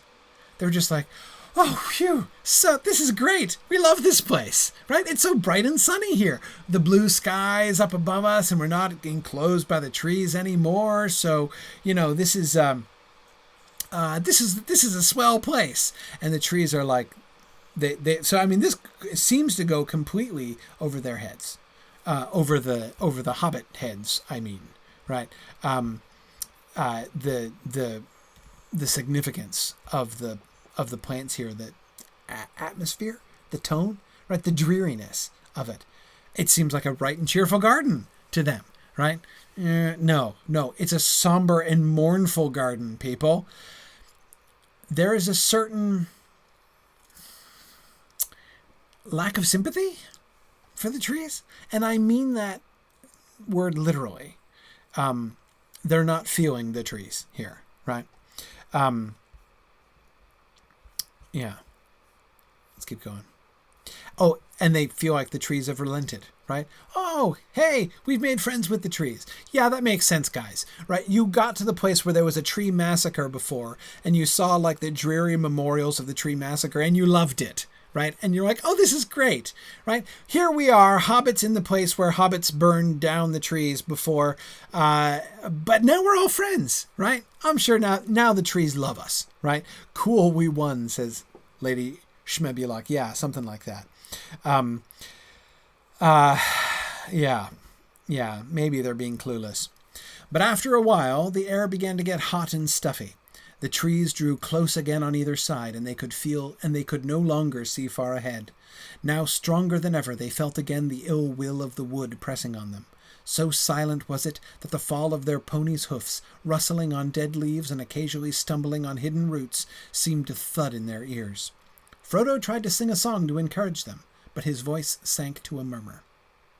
Okay, so no, the trees have not decided to let them pass, right? The hot and the heat and stuffiness, right, of the forest. I mean, of course, the day is moving along, right? So of course it's getting hotter, but there seems to be more to the heat than that, right? It's like they're feeling the hostility of the wood itself. We've got the trees drawing closer. Are they actually moving? Sort of, maybe, yes. Again, like the moving of the paths, right? They're not seeing trees move. Is it a coincidence, though, that the path that they're following is now through denser and denser trees? No, it seems to me very likely that the trees are gathering around the path that they're following, right? Yeah. And now they feel it, right? They feel the ill will of the wood pressing on them. So Frodo's going to sing a little song, right? Let's see how perceptive this song is, right? What do we get from Frodo's song? Okay. O wanderers in the shadowed land, despair not, for though dark they stand, all woods there be must end at last, and see the open sun go past, the setting sun, the rising sun, the day's end or the day begun, for east or west all woods must fail. Oh, good. Yeah, that's an encouraging song, right? First of all, this is an odd, encouraging song in several ways, right? First of all, okay, as always, let's look at the form here. What form is this poem? This is a Hobbit song, clearly, right? Iambic tetrameter, just like all the others. Iambic tetrameter in rhyming couplets, totally standard for the walking songs and things like that we've seen, right? It's addressed, O wanderers in the shadowed land, despair not. So it's addressing people who are wandering in the shadowed land, right? Okay. And it's giving them a message. The message is, despair not. Okay, why now, first of all, do you think Frodo's making this song up? Is he inventing this song? Or is this one of Bilbo's songs? I don't know. I kind of think he's making this song up, frankly, because it seems very distinctly apropos. Now it's possible, Matt says this would have been a good song in Mirkwood. Yeah, possibly. But I don't think that this was made up beforehand, right? I think that because it's a little too apropos. He sings it to encourage who? Wanderers in the shadowed land, right? That's not a normal thing. There isn't any part of the Shire that is shadowed land, right? And so he say, hey, I'm going to encourage you. So I'm going to, hey, my fellow wanderers, right, in this shadowed land, don't despair. Because the woods they're standing dark all around us, right? But although they stand dark around us, all woods there be must end at last, and see the open sun go past. Now, notice the play on words here. All woods there be must end at last. What does that mean? Literally, it seems, what are they doing? They're trying to get to the other side of the forest, right? They're passing through. Oi, let us pass, will you? We're not going to do anything. Although the woods might be dark, they must end at last. Meaning, like, you get to the other side, right? Like the forest ends when you come out of it and get back under the open sun, right? So all woods that be must end at last. Like there are edges, there are boundaries to the woods. Eventually, we're going to get to the place where there is no more woods. On the one hand, seems like what he's saying. Finally, we'll get to see the open sun go past. That's the encouragement, right? And that seems a very relevant encouragement. Hey, kind of seems like we're never going to escape from this wood, doesn't it? In fact, we know Frodo himself was just having that thought, as we were just told that. So, hey, don't despair, guys. We're totally going to get to the other side of this forest. Cool. Right. The setting sun, the rising sun, the day's end or the day begun. For east or west, all woods must fail. One wonders, where is he going with this? We know he's not done, right? Not only because we have an ellipsis at the end, but because we've left a couplet hanging, right? What was the next line going to be, you think? What rhymes with fail? Where was he going with this? James Stevens suggests, and waiting soon a mug of ale. That would be kind of hobbitish, right? Yeah. Trail, sail. Good. I'm not sure. I don't know where he was heading with this. But okay, so the woods must end because all forests have a boundary, right? And we'll be out under the open sun eventually. The setting sun, the rising sun, the day's end or the day begun. That sounds kind of like a chorus or something, right? Why is he talking about the setting sun or the rising sun? Well, on the one hand, it seems a little questionable, I have to say, as a lyric. Questionable from the point of view of the purpose of his song. If his song is meant to be encouraging, right? Hey, don't worry, we're going to totally make it through the forest. What are those lines meant to say, right? We'll see the open sun, don't worry. It might be the setting sun, tonight. We might get there by sundown. Or the rising sun. Maybe it won't be till dawn tomorrow, right? The day's end or the day begun. Someday or other we'll get to the end of the forest. I mean, it kind of seems like we're losing the encouragement. Is Frodo's own confidence waning over the course of the song? I don't know, but it seems a weird way to go. For east or west, all woods must fail. And wanderers pass without travail, Ambrosius Aurelianus suggests. And through this endless thicket we flail, says Calendar. All kinds of possibilities here. And release the wanderers from their veil, Palandor says. Okay, all right, possibly. This forest has now become our jail. Yeah, possibly. Okay.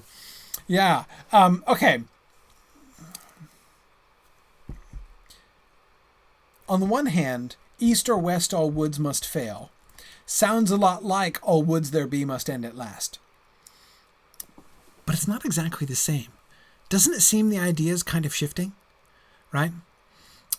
Because when you talk about the woods ending, if you're a traveler, if you're a wanderer traveling through the woods, again, the end of the wood just means the beginning of the plains, right? But when you talk about the woods failing, you don't talk that way about a boundary, about reaching a boundary, right? I mean, maybe you could, but that's not normal. Now it sounds like he's talking about the death of the forest, right? East or west, all woods must fail. And the east or west thing, right? He's not talking about, again, he's not talking about their journey like all woods, woods in the east, woods in the west, all woods everywhere must fail. So now he's getting personal, right? The forest is gonna fail. So his encouragement, in a sense, it's kind of moving outwards, right? Initially, it's just, hey, don't worry, every forest has its end, right? We'll get there. And then he sort of takes that line and seems to play with it. All forests have an end, in a bigger sense, right? They're all going to fail. They're all going to. This might seem permanent, right? This might seem ancient and immovable. This might make us feel really small and temporary, but you know what? It's small and temporary in the big picture, right? And notice the transition with the sun thing. That those lines about the sun, as I was saying, seem to be where Frodo seems to be kind of losing the thread of simple encouragement. The setting sun, the rising sun, the day's end or the day begun is not encouraging when it comes to their progress through the forest, but maybe it is encouraging in a sense. From east and west, all woods must fail. We go from we'll see the sun again to the sun is a mark of the passing of time, right? As time goes by, as we get more setting suns and rising suns, the tree might seem inexorable, right? The forest might seem irresistible, but you know what? The passing of time is going to do for it in the end. And maybe that's where his emphasis is sort of shifting, and he is taking a more, I don't know what, aggressive stance towards the trees. Yeah. And Veronica, I don't know. Veronica says what will replace the forest, right? If the woods fail, what's going to come? More hobbit settlements? Yeah. Is this well, Veronica, is this an imperial song in that sense, right? Don't worry, soon all this will be ours, right? Who's going to win? Is this a hobbits versus trees thing? I mean, they're feeling very trees versus hobbits, right? So, it would be a sensible kind of retaliation, right? And water hot will soon prevail, Tarloniel says. Yeah. Oh, ouch. Ben Silencing says, for east and west, all woods must fail and give lumber with saw and nail. Ooh, oh, that one really smarts. Yeah. See, Irindus, it is possible to read the failing as still geographical, right? It's not an absolute shift, but the emphasis does seem to me different. So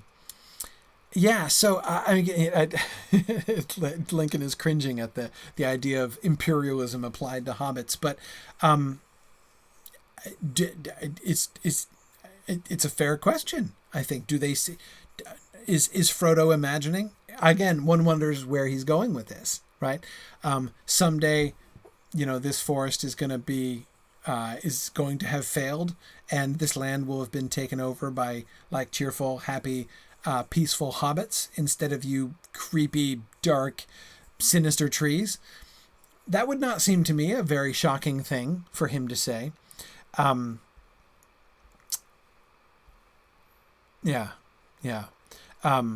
And yet, Lincoln, I do believe the ambiguity of fail is intentional, definitely.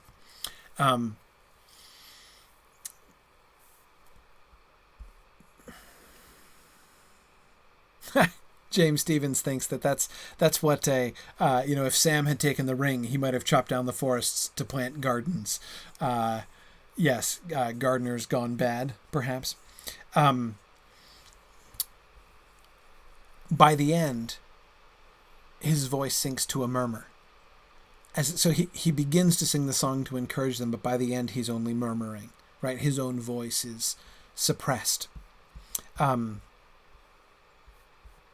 Yeah.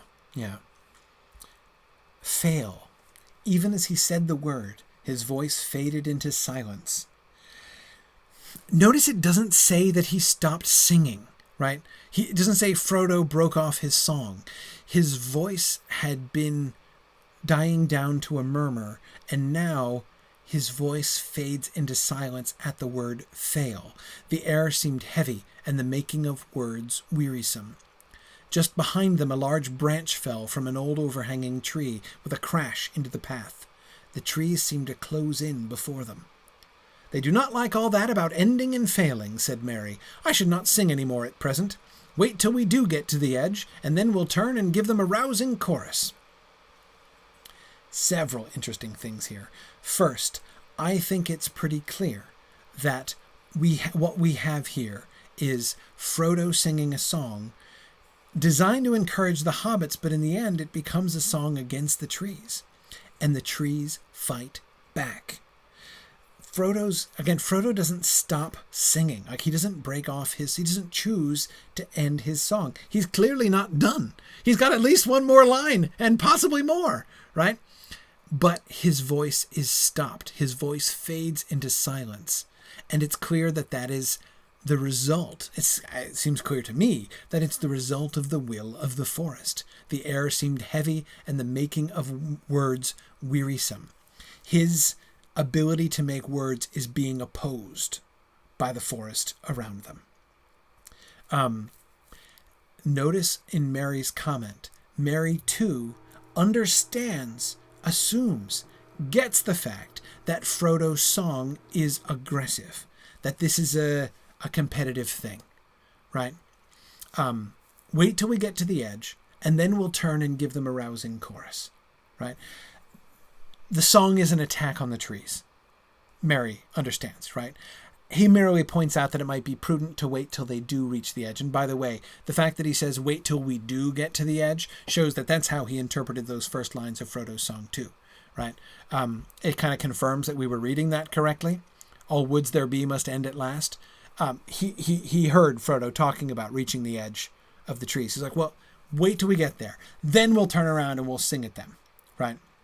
We'll do a song battle from there. But here, it's not just that it's imprudent to attempt it. But Frodo is in a two-sided competition and he loses. The trees, we don't get a song from the trees, right? We don't hear the trees singing anything back, but we do get the counterspell, right? We do get the trees' opposition to Frodo's song, and they win. They suppress his song.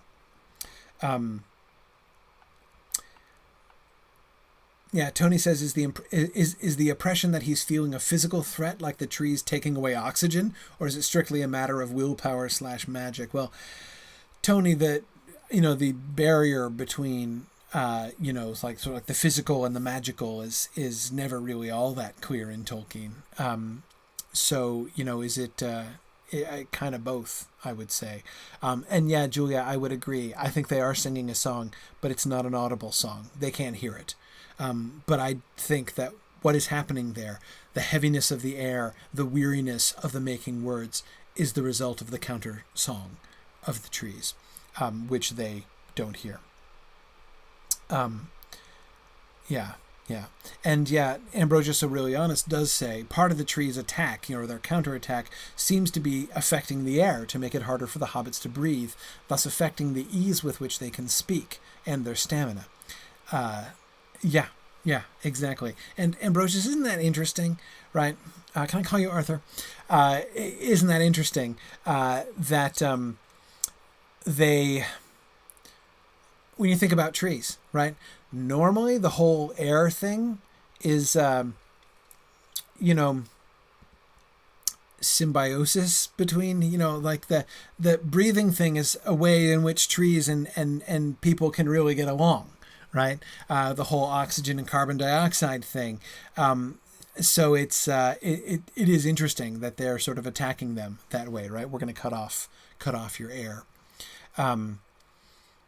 Yeah.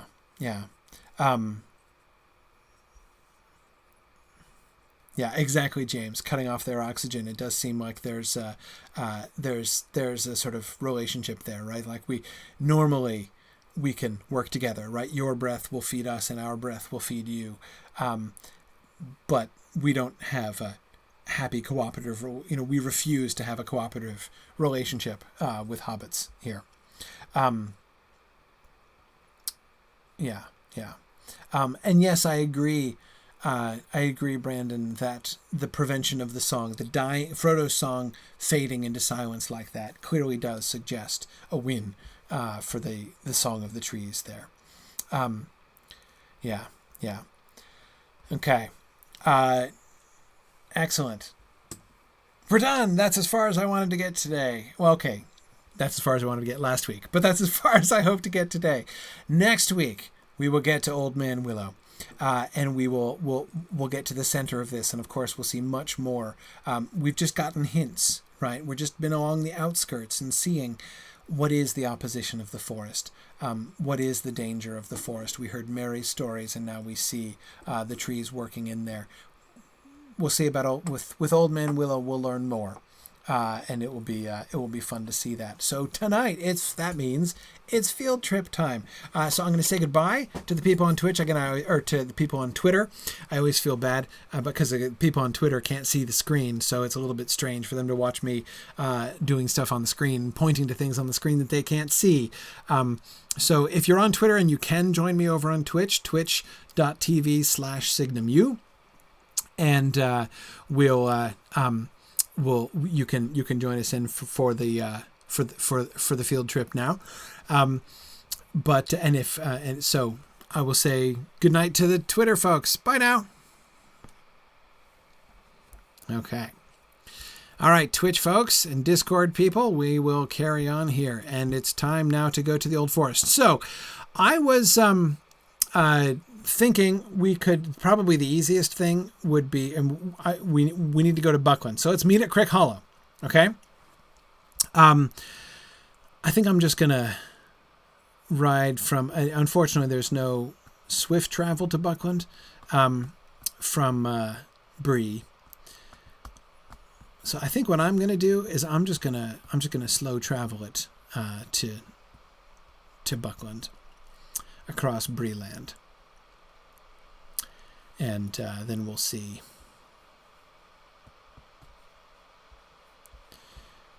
That'll be easy enough. Okay, let's see. Get my horse here. Let's ride over to the... Oh, okay.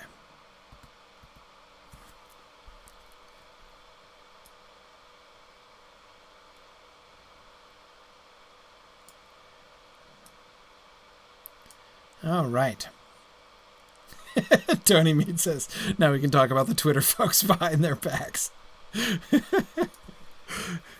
Yeah, sure. All right. Gonna head over to Buckland. Okay.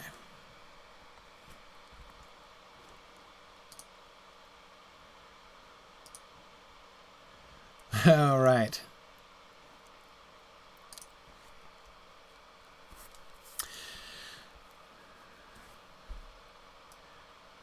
Okay, so if we look over here, see that pathway leading up into the hills? For those of you who aren't familiar with the game, that's one of the entrances to the Barrow Downs. So we're passing along the road, which is of course where they left the message for Gandalf to say they would come back to the East Road. If you look at the map, you can see the East Road that goes fairly straight from the bridge here in Buckland, and then across, this is obviously the north-south road. Here is the Greenway, but we're coming along, you can see all of these ruins along the way, because this used to be Arnor, right? And what's more, a contested part of Arnor. So there are all these walls, which you can tell are Arnorian walls because you can see the Star of the Dunedain if you look closely. But I'm not going to disrupt it. See, look at the remnants of towers up on top of the hills up here. Yeah, this was, as I say, very much contested territory during the civil wars of the Dunedain. Okay. Oh, and yes, Adso's camp, the camp that we just passed through there, isn't part of the ruins. That was a new construction that was going up there. It's of course, one of the characters and things that they invented in the game. But I always liked that. Adso is the name of a hobbit who has come out and he's trying to build a new inn. His idea is to build an inn right between Bree and Buckland, right? So it's there's no inn there in between. So he's going to try to build a new one, and he's having trouble with brigands who are leaning on him and asking for protection money. Those brigands who will, before too long, attack Bree. One of the many brigand-related quests that you get in the Bree lands, because of course the increasing difficulty with brigands is part of the story. As this gathers. Okay, so here we come through the Buckland Gate. Here's Newberry. We have cheerful hobbit lands, little fairground, little market. Coming to Crick Hollow. All right, here we are at our friend the Stable Masters. So let's go back over to Crick Hollow. Oh, sorry. There's the hedge and the old forest beyond.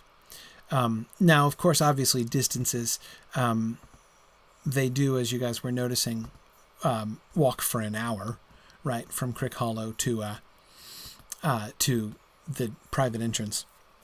You'd think that Fatty Bulger, and this is he, right, Fatty Bulger here. You'd think that Fatty Bulger would be a little uneasy, right, with the old forest right there up above them, right? I mean, there are the trees of the forest right on the other side of the hedge, which is fairly intimidating. But I love how they move. You see that the trees right nearby are moving too. It's just the breeze, right? It's totally just the breeze. But whenever you look at the old forest from a distance, you can see the trees sort of shifting around. I love that, how it gives the impression of, everything in there being much more alive, right?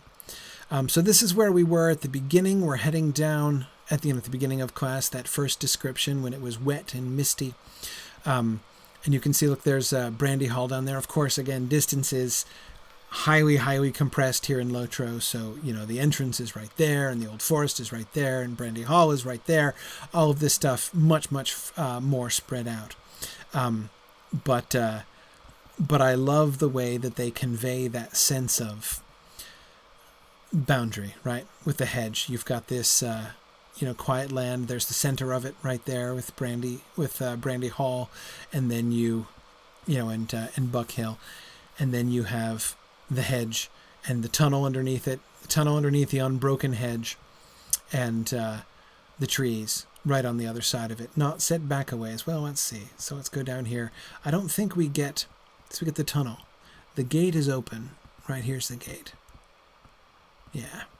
Okay, so you've got the iron gate. Look how it's all bent and everything. It looks like a prison door.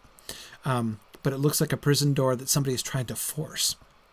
And we've got the bricks here and the cobblestones, but it's not very... This tunnel totally looks like it would contain the ends of worms.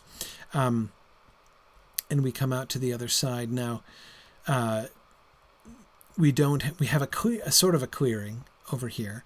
One thing that's interesting that they've done here, the path does continue into the forest, right?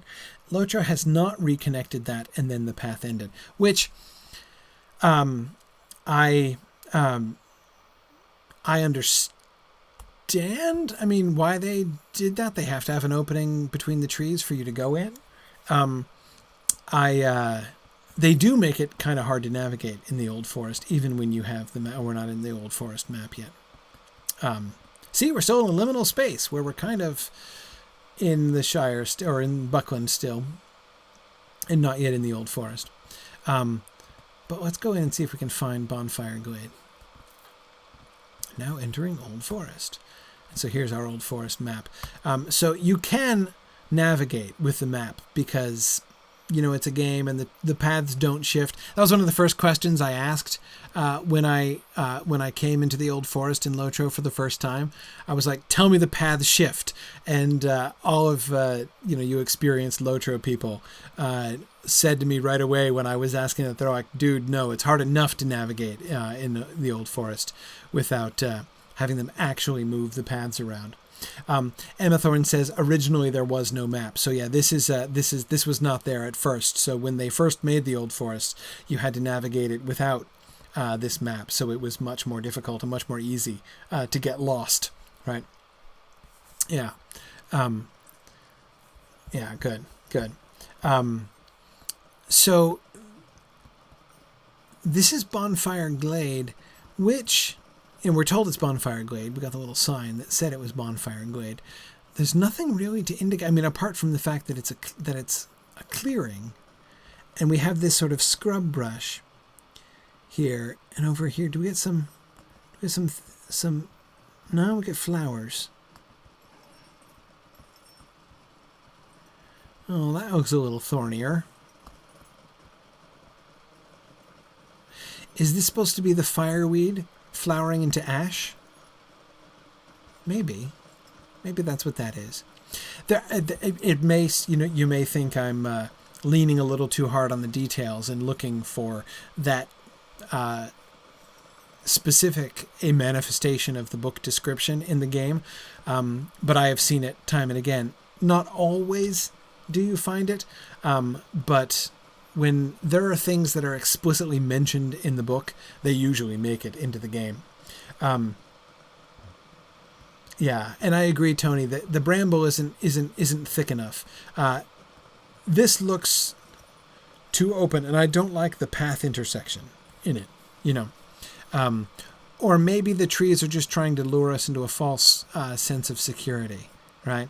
Maybe we're meant to have the impression here that the trees have relented and are going to let us pass, right? Because this does seem open. We get these two very inviting trails. Well, let's carry on down this way and see what we find when we go deeper into the forest. We get a bear. Quick, before somebody kills it, look at the bear. Oops. Notice how the bear is all scarred and nasty looking? That is a sad looking bear. That bear does not look healthy.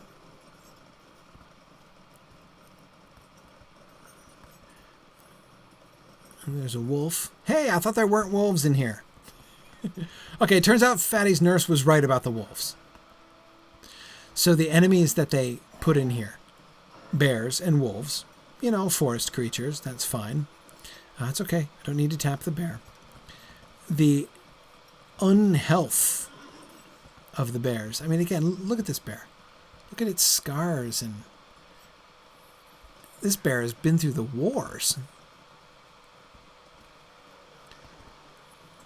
All of them have, right? These are not happy, healthy, well-adjusted bears in this wood. What have they been fighting with, you wonder? But it makes you wonder, right? That is, the choice that they've made in depicting the Old Forest here. It's dangerous, right?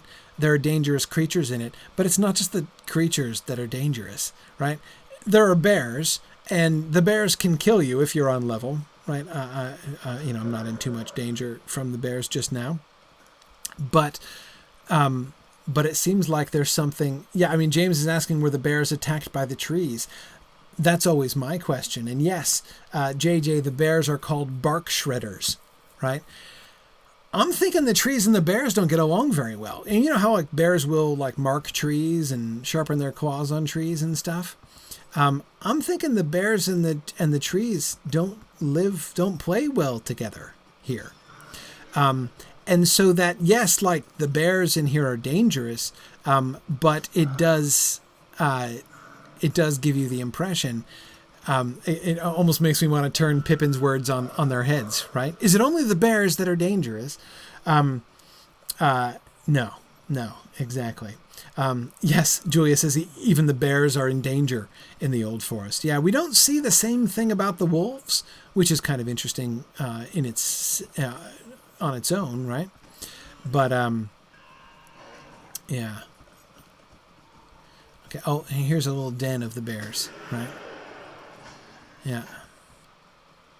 Yeah, this is one of the centers of the bear population here in the Old Forest. Let's keep going on. We've not been attacked by any trees, so that's good. Mary might still be in doubt as to whether the trees actually do shift.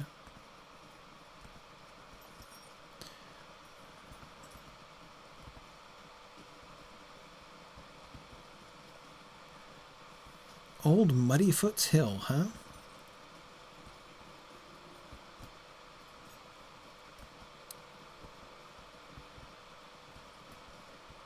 So now, what's over here? Oh, just wolves. More wolves and bats. There are bats in here too. And the bats are an interesting choice, right? What do bats make you think of? Why should there be bats in here? I mean, bats live in forests, right? So it's not like it's a crazy thing that demands an explanation, right? But I can't help but remember that there were bats. Yes, in The Hobbit, JJ is recalling the Battle of Five Armies. There are bats. There are bats in Mirkwood too. Bats as black as top hats that swoop down, coming after the moths. It was the bats more than anything else that convinced them to stop lighting campfires. The dwarves, right, in Mirkwood. And Tony, you're right. Sauron is associated with vampires, so they could be evil spies. The bats could be very ominous in that way.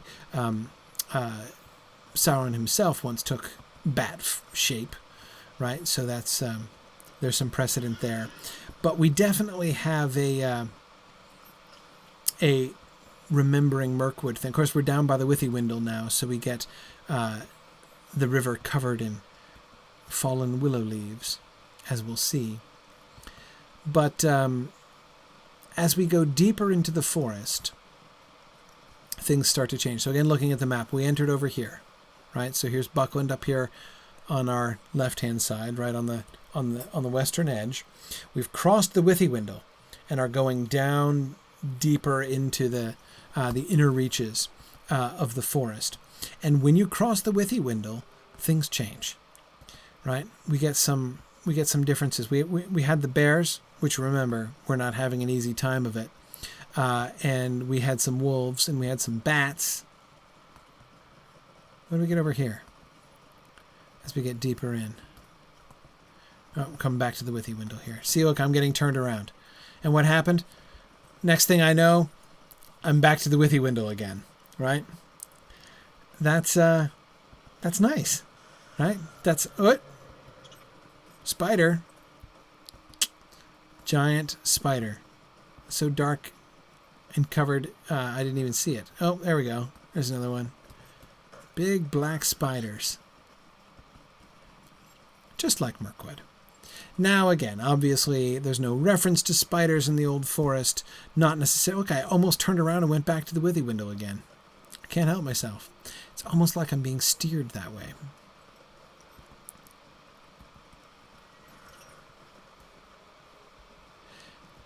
I have to say, I would have loved to God, I just got caught on a root. I would have loved to navigate my way around the old forest before. It's hard to resist the temptation of the map when you get lost.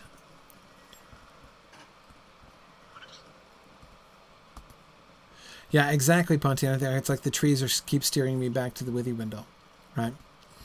Oh, look, another path. This will doubtless lead us to safety. Doesn't that look inviting? Oops. Notice what they do. Oh, look, the path is gone. Path dead ends you. Oh, where's it sending us, I wonder? Who knows? Let's see. Oops, more spiders. Again, no reference in the book, obviously, to spiders. I find the spiders, at the least... Oh, look, another path. Oh, good, we're safe again. At the least, forgivable. Oh, hey, look, it's another flower.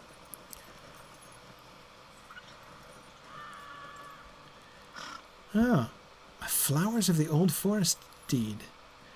Yeah, so there are all these flowers. You know what the flowers are? The flowers are all named after Entwives. Yeah, so that's actually a fun little sort of Easter egg here in the old forest. There are all these flowers named for Entwives. Reference to the fact that Entwives were once here. I love that little nod that they give. Oh, the willow glade. This should be safe too. Look at this tree.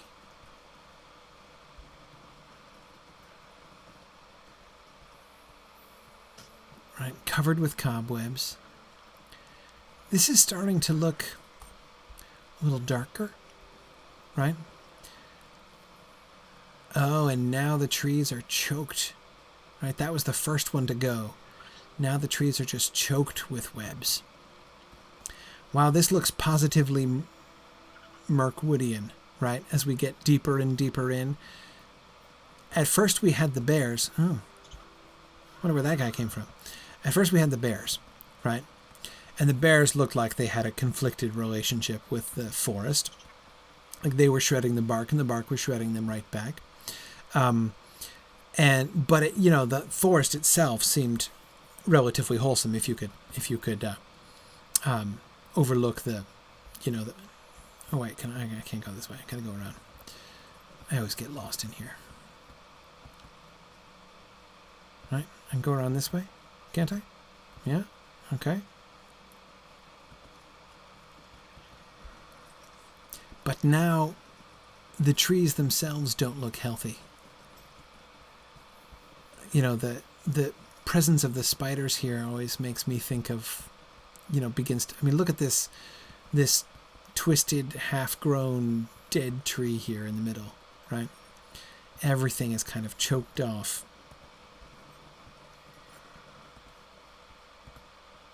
JJ is worried very appropriately about it. And do we have any low-level people? If so, stay with the family. We should be able to protect, people are industriously killing off the spiders as we go. But yeah, if we have any very low-level people, they should stay with the family and be cautious here. But again, you get the sense that something is infecting the forest down here, right? These spiders are clearly not any more than the bears were living in a peaceful relationship with this forest. But they have a different relationship, right? They are choking off this forest. That looks really bad. That giant boss spider. There she is. What's her name? Oh, wait, don't kill the tree. Okay. If the tree respawns, don't kill him again. So that enormous spider is rather unsettling.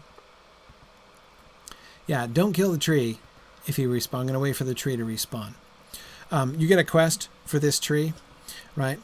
He is, as you can see from the map, we are down here in the very deepest part. You can't go deeper into the forest than this, right? This is the deepest most forbidding part of the forest. And in here we see again these the spiders have, I don't know if they're making war on the tree, but it's not good.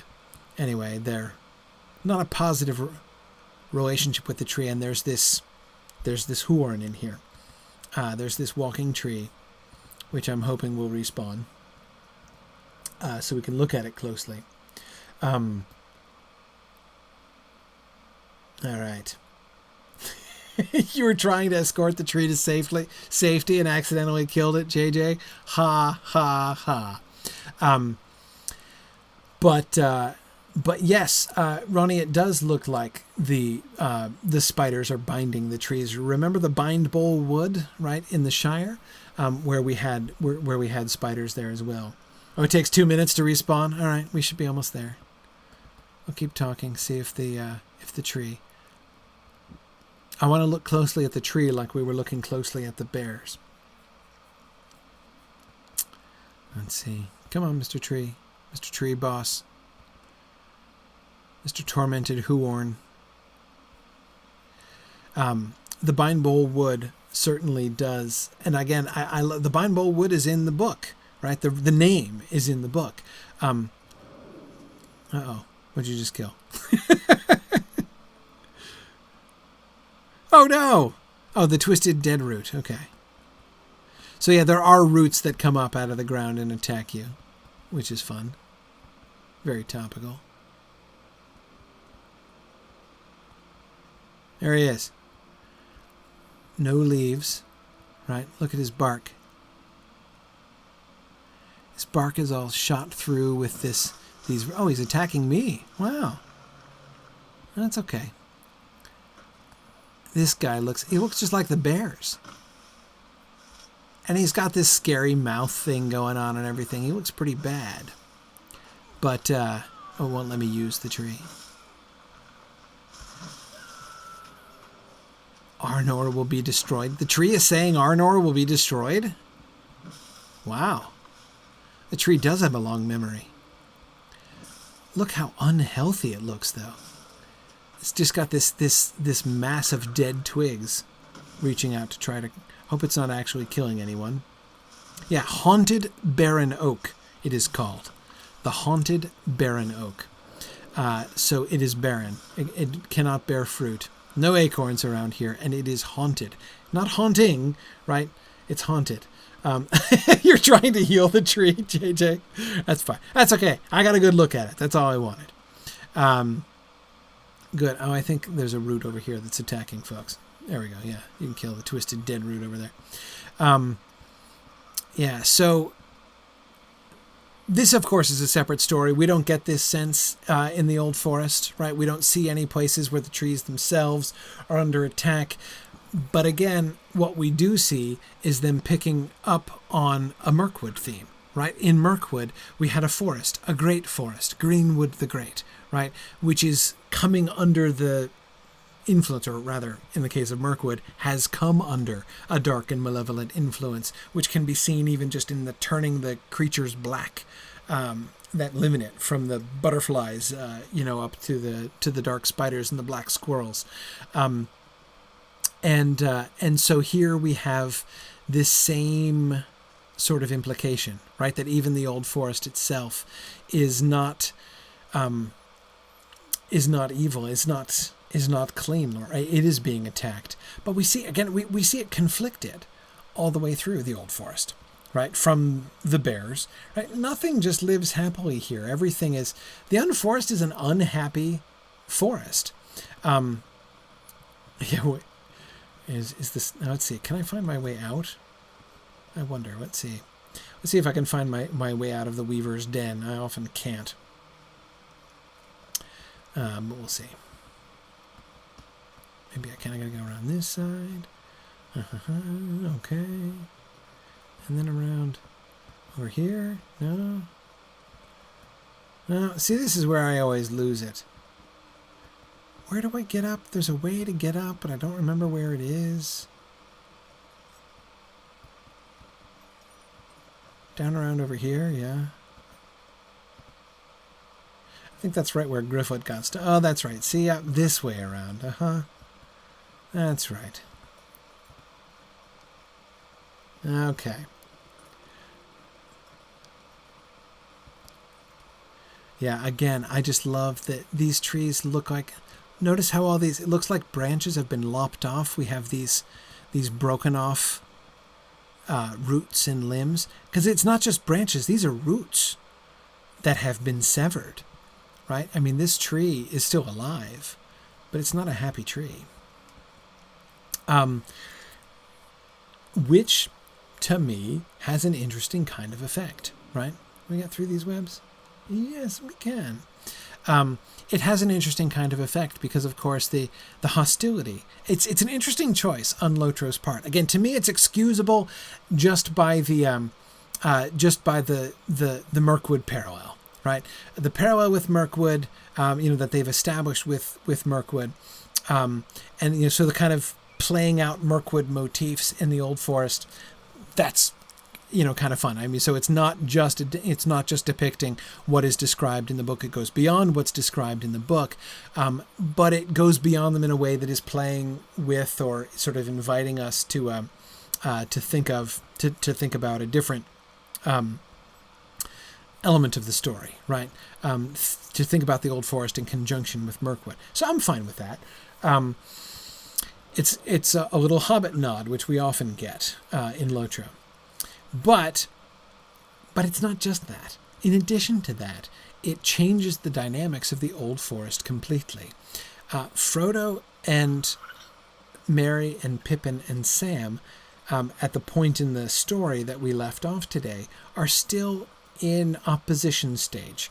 Notice how Frodo's song of encouragement, what was encouragement at first, right? Don't worry, we're going to make it to the other side of the wood, becomes aggressive, right?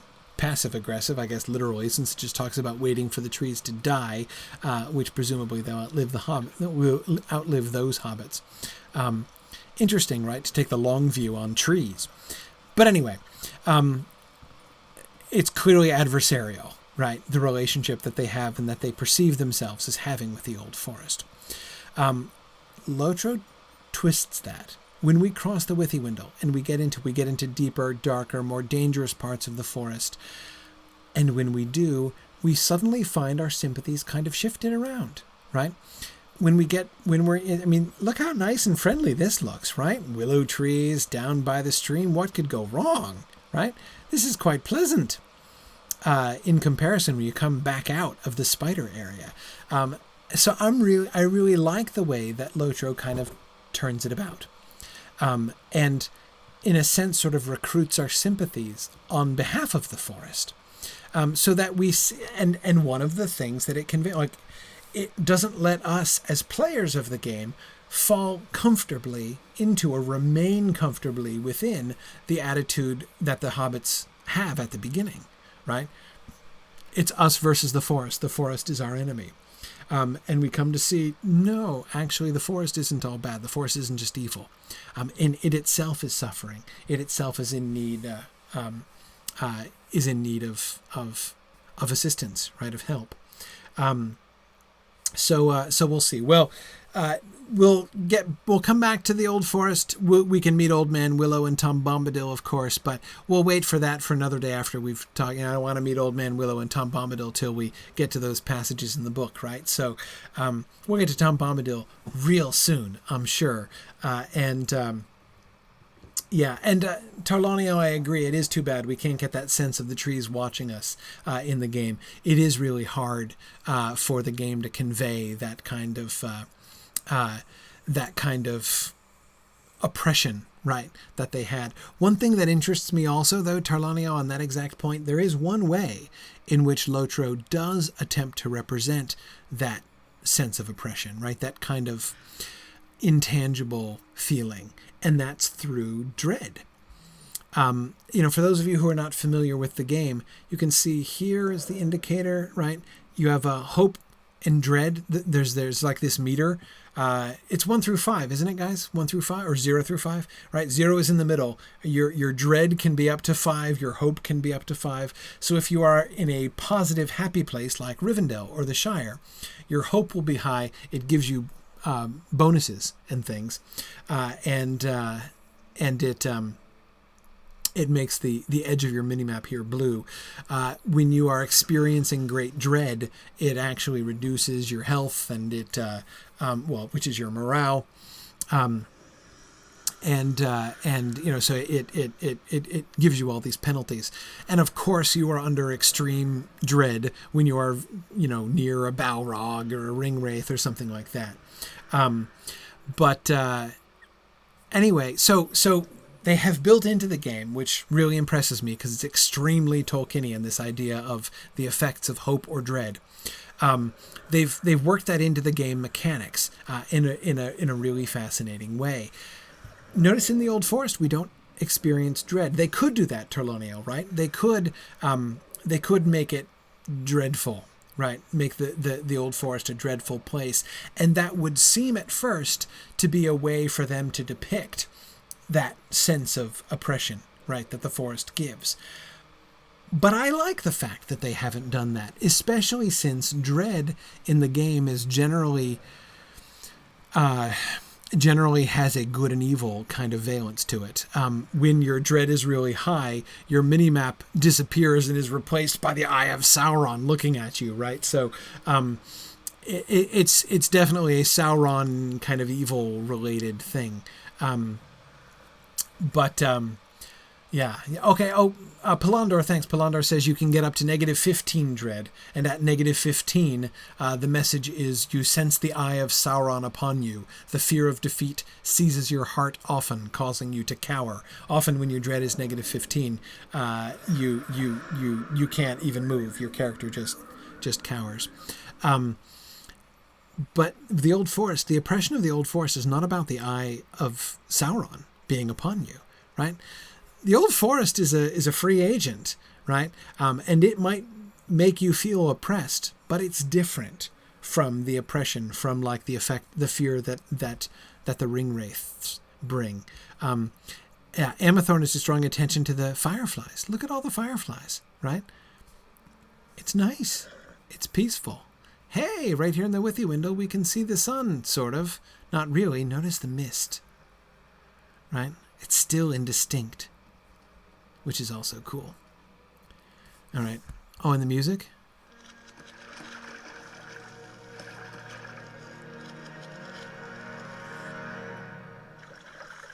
Ominous, right?